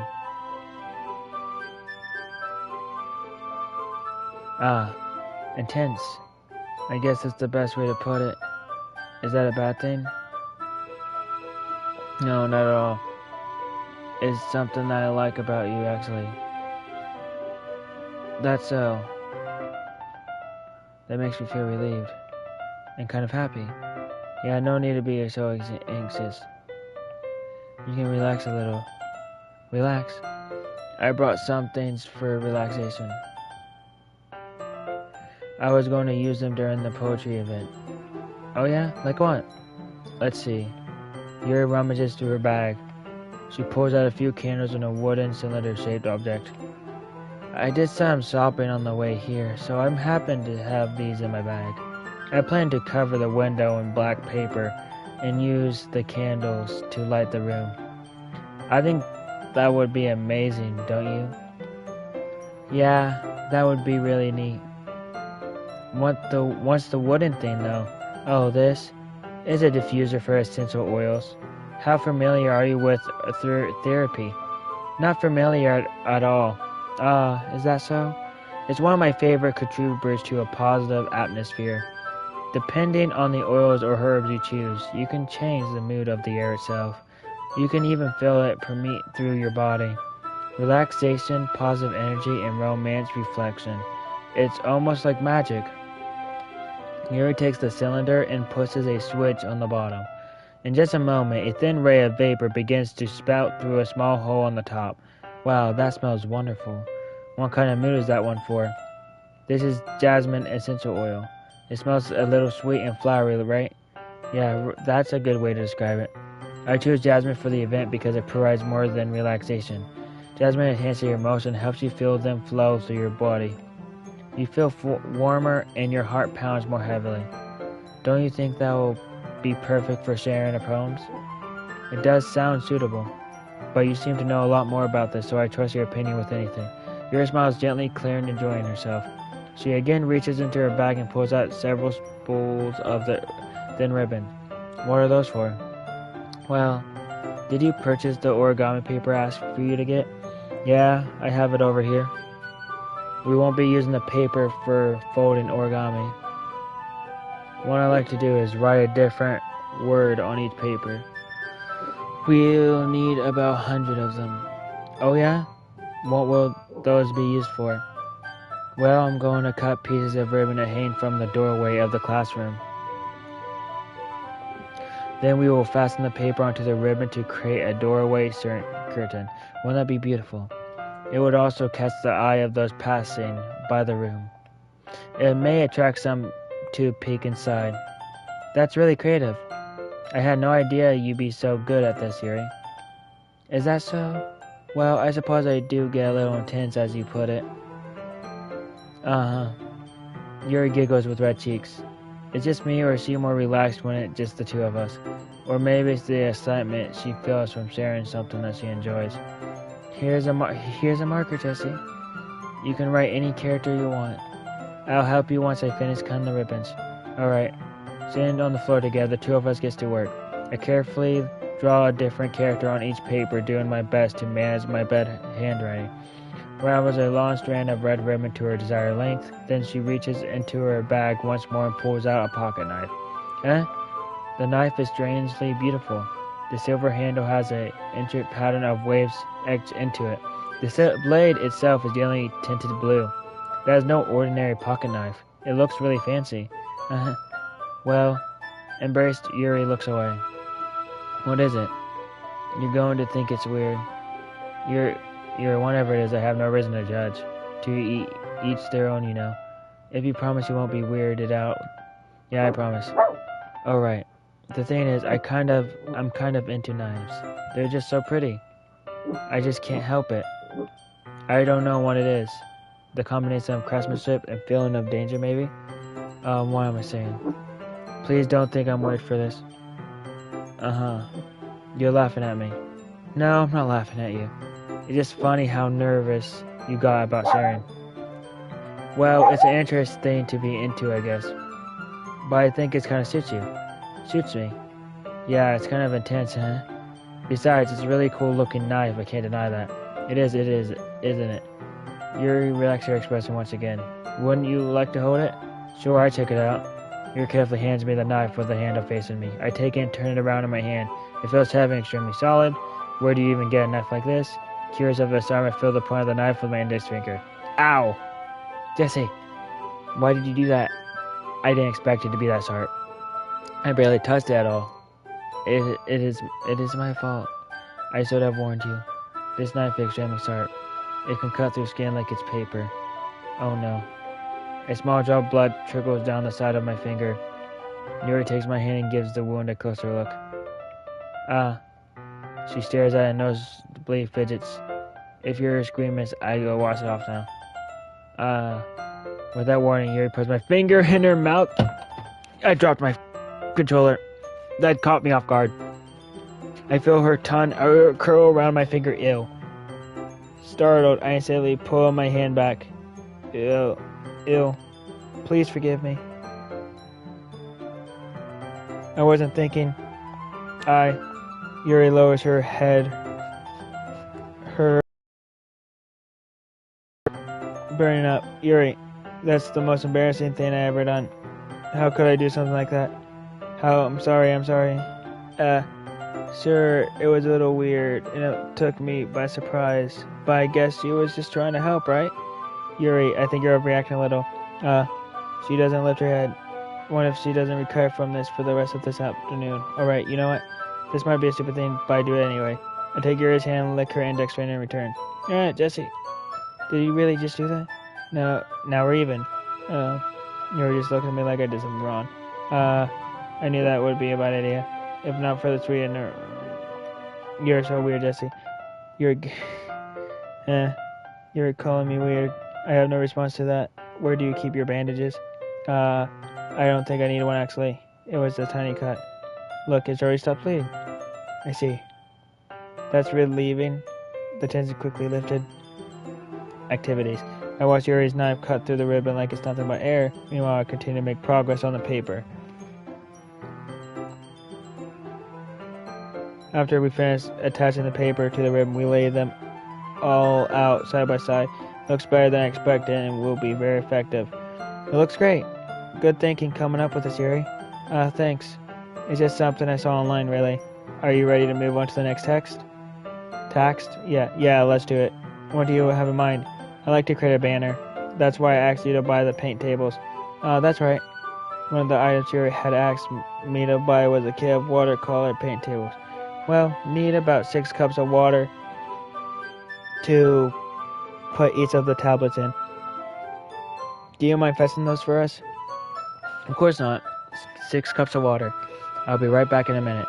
Thanks for you very much. Oh, and just a little bit of water is okay. If you fill the cups too much, it will be too diluted. Taking Yuri's advice, I decided to use small plastic bathroom cups rather than full-size glasses. Put them on a plate to catch any paint that drips. They bring it back into my room. Yuri? Yes? I come on to click and unrolling her sleeves, pulling it back over her arm. Nothing. Your face is a little red. It is too hot in here or anything. No, not at all. There's nothing wrong, so let's mix the paint. Yuri hurriedly dismisses me and takes it upon herself to unwrap the tablets, dropping them into the cups. So, I thought we would do something simple that would look very nice. I like to paint a gradient across the banner, starting with the colors for a sunrise in daytime, then sunset in nighttime. Once it dries, I write inspiration quotes across the banner. We can hang it on the wall beside the podium at the front of the classroom. Oh, neat. What are you going to write? Well, it will be more fun to surprise you. Yuri smiles at me. If you say so.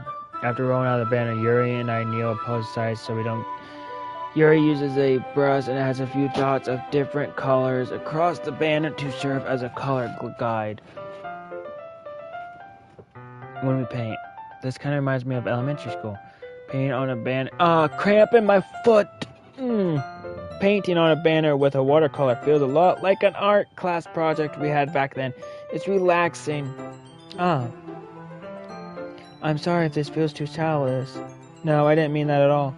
It's kind of funny, you know. Yeah, it is fun. I'm glad you feel that way too. Yuri stops painting for a moment, thinking to herself. For me, I don't need to go out and do crazy things to have fun. In fact, I usually don't even want to. I just like when I spend time with one other person. Even if it's something simple like reading, it doesn't even matter if we don't talk too much. Just having a friend next to me making things feel a little bit nicer. I think that's all it takes for me to be happy. Is that so? Even if Yuri and I are quite different, I can understand where she's coming from. I feel that way about things like anime and games, where simply sharing the experience with someone can make me happy. I think I feel the same way. Yuri smiles gently. I knew you would understand. Yuri leans over the bed to grab an unused paintbrush, but I move at the same time, causing my head to bump into hers. Sorry. Yuri rears back and I quickly let my head in surprise. Are you hurt? No, I'm not hurt.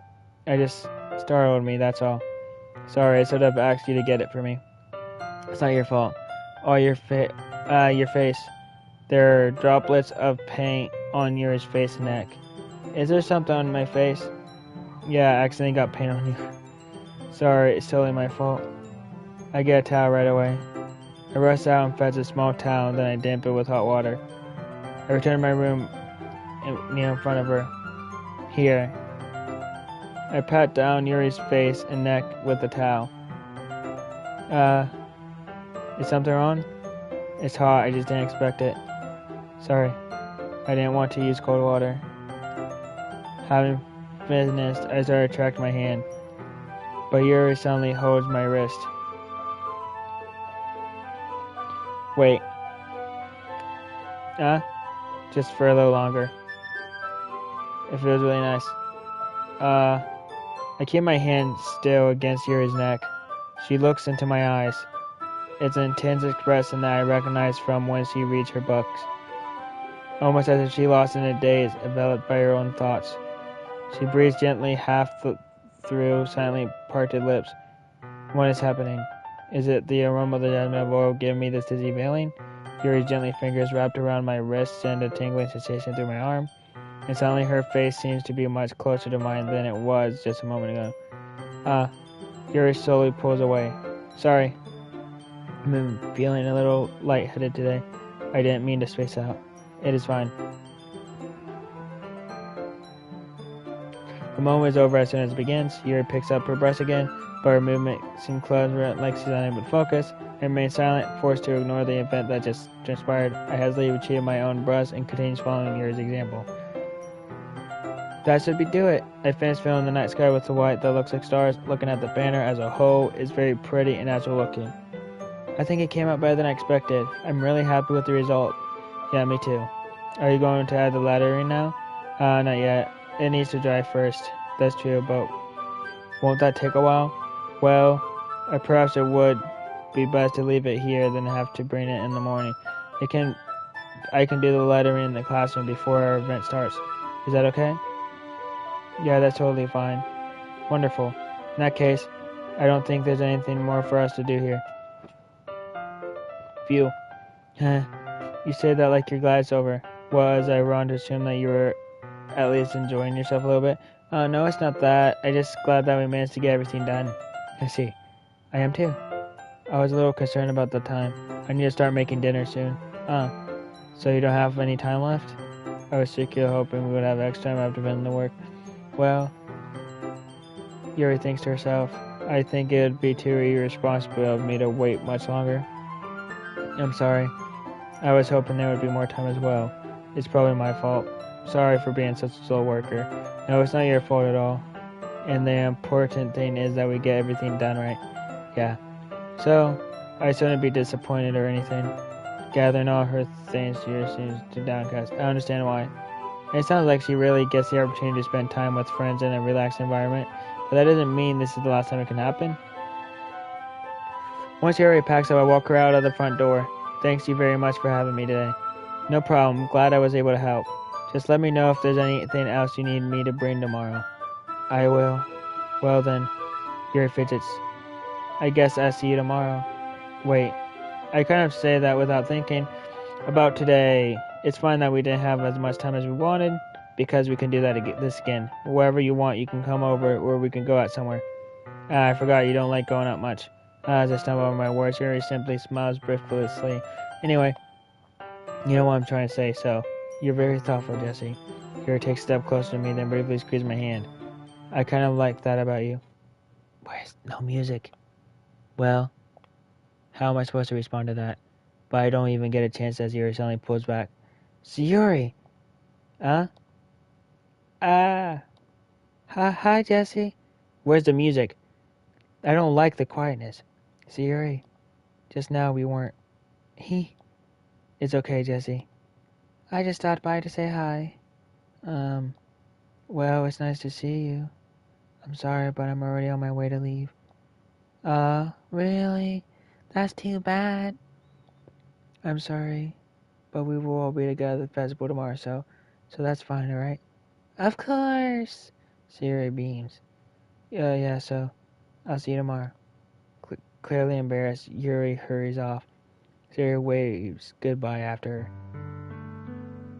Sayuri, I thought you didn't want to come over today.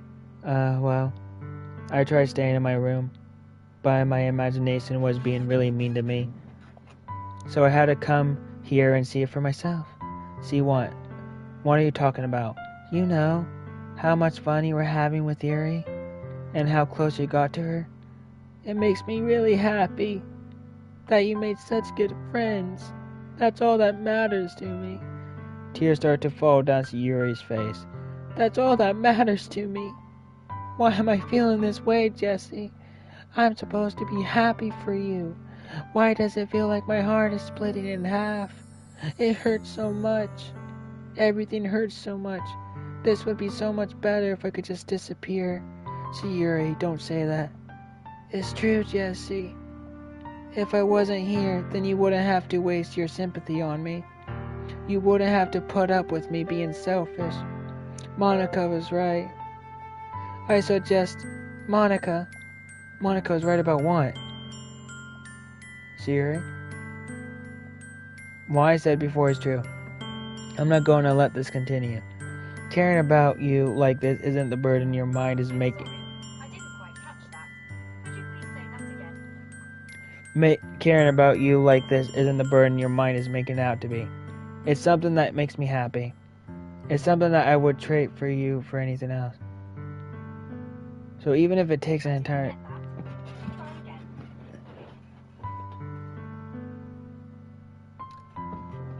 So even if it takes an entire lifetime, I'm going to be by your side until you don't feel any more pain. But, Sayuri looks away. I put a hand on her shoulder to reassure her. I'm scared, Jesse. I'm really scared. What are you scared of, Sayuri? I'm scared that I might like you more than you like me. Sayuri. It's true, isn't it? I was weak and started to like you too much. I did this to myself. Jesse. I like you so much I want to die. That's how I feel. And that's enough, Sayuri. I don't want you to hurt anymore. I slide my hand down Sayuri's arm and squeeze her hand in my own. Do you remember how I said I always know what's best for you? Do you still believe me? Wordless Sayuri nods. Even if you don't understand all of your own feelings, I know what you need the most right now. And that's what I'm going to give you. Sayuri, I love you.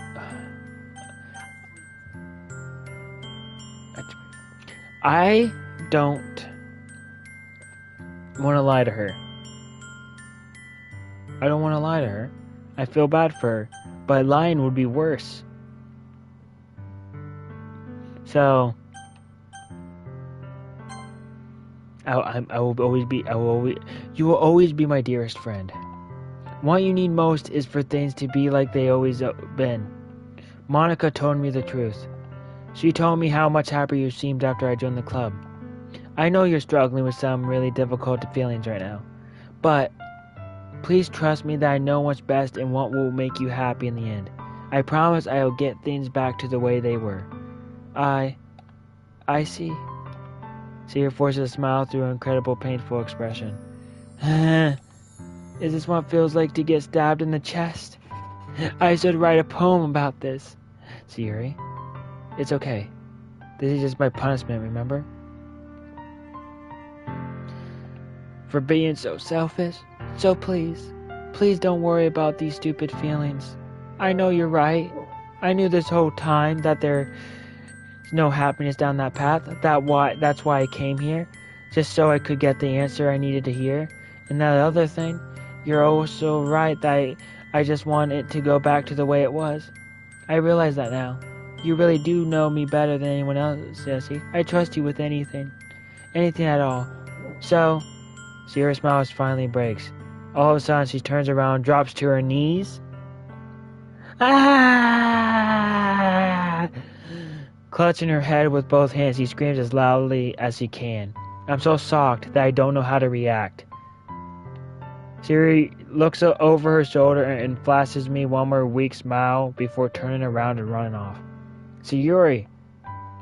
I'm left helpless standing in the... I found this on the web for over shoulder and glasses. One more weak smile before turning around and rune off. Check it out. No. I'm left helpless standing there in the front of the house. Why am I feeling so horrible about this? There's nothing more that I could have done. The most I could is support Sayuri through her feelings and help her on the path that's right. But I'm having as much trouble understanding Sayuri's feelings as she is.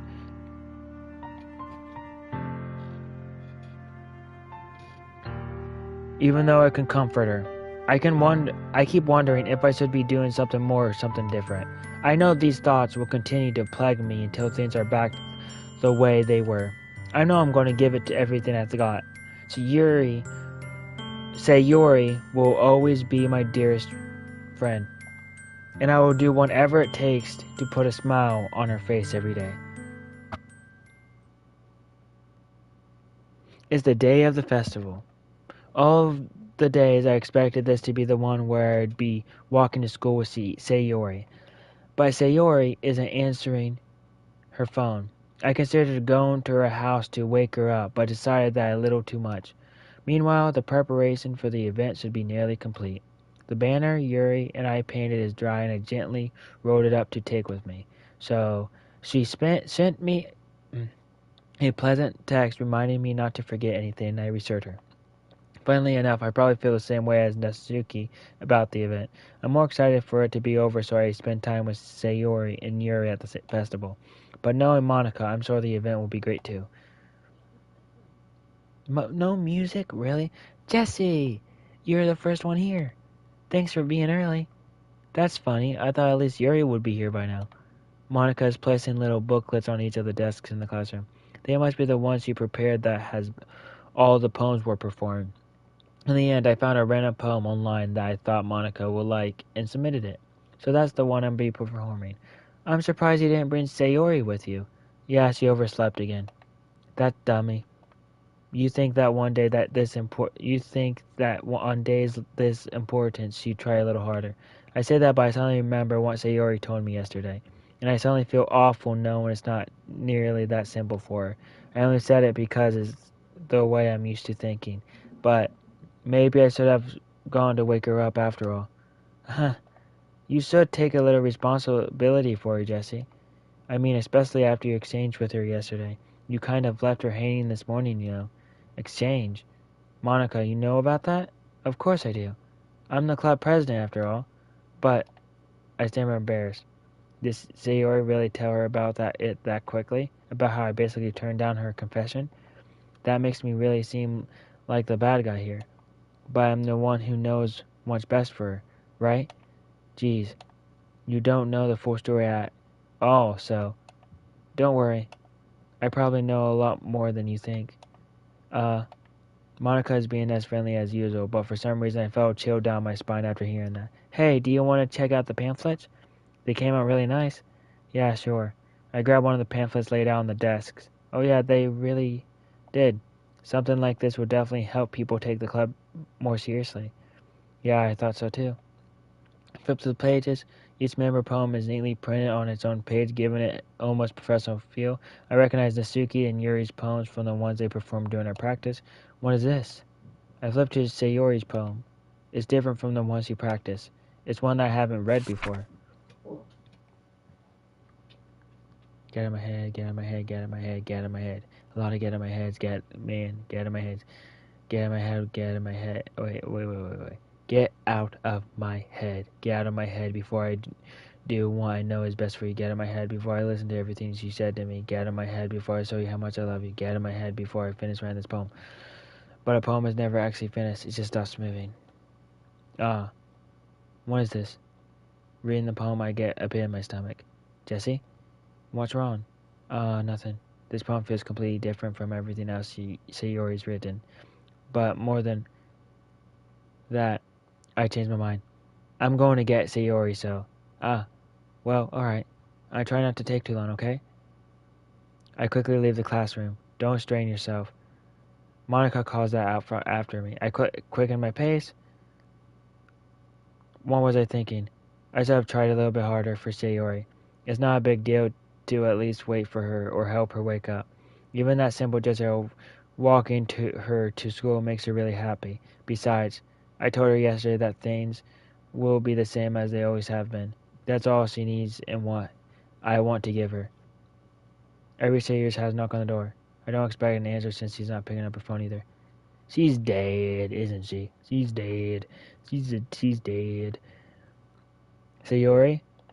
She really is a heavy sleeper. And swallow. I can't believe I end up doing this after all. Waking her up. I don't like the silence. Man.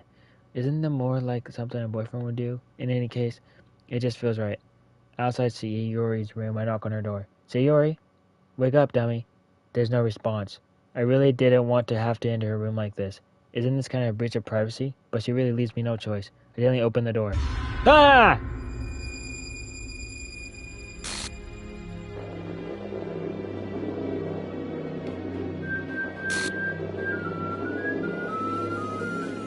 Ow! Nope! Nope! Nope! No! No! No! No! No! No! No! No! Nope! Sorry, Sayori. What? What the? What the? Is this a nightmare? It has to be. This isn't real. There is no way this can be real. Sayori wouldn't do this. Everything was normal up till a few days ago. That way I can't believe what my eyes are showing me. I suppressed the urge to vomit. Just yesterday, I told Sayori I would be there for her. I told her I know what's best and that everything will be okay. Then why? Why would she do this? How could I be so helpless? What did I do wrong? Turning down her confession? That has to have been what pushed her over the edge. Her agonizing scream still echoes in my ears. Why did I do that to her when she needed me the most?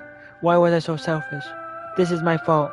My swarming thoughts keep telling me everything I could have done to prevent this. If I'd spent more time with her, walked her to school, and gave her what I know she wanted out of our relationship, then I could have prevented this.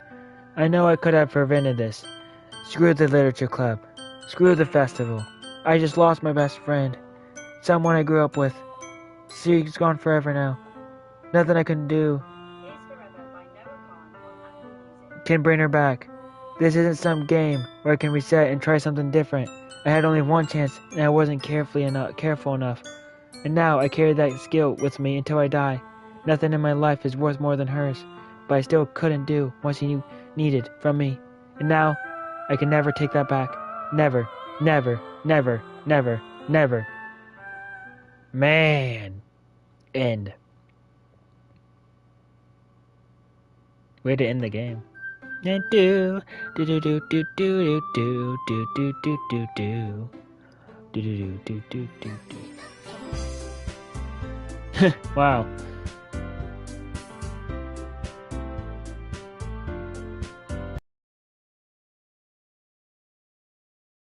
Do do do do do do do do. Well, guys, I'm going to end the stream here for right now. Do do do. Do do do do do do do do do do. So, guys, I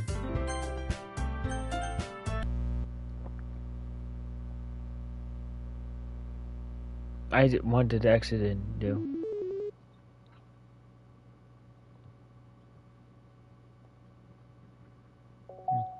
Well, I will continue this at a later date. Just I'm hungry and everything. But yeah, pictures and stuff. I guess this is stuff I unlocked so far.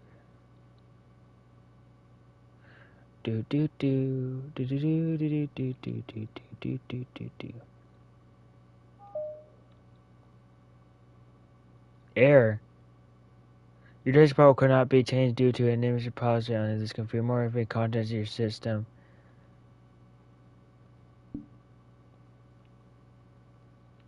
Error. What achievement was that?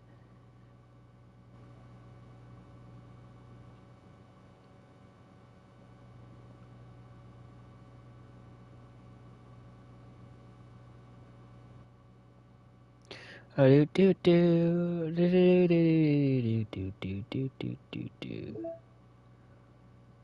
Huh. Mail. No mail. Files. Characters.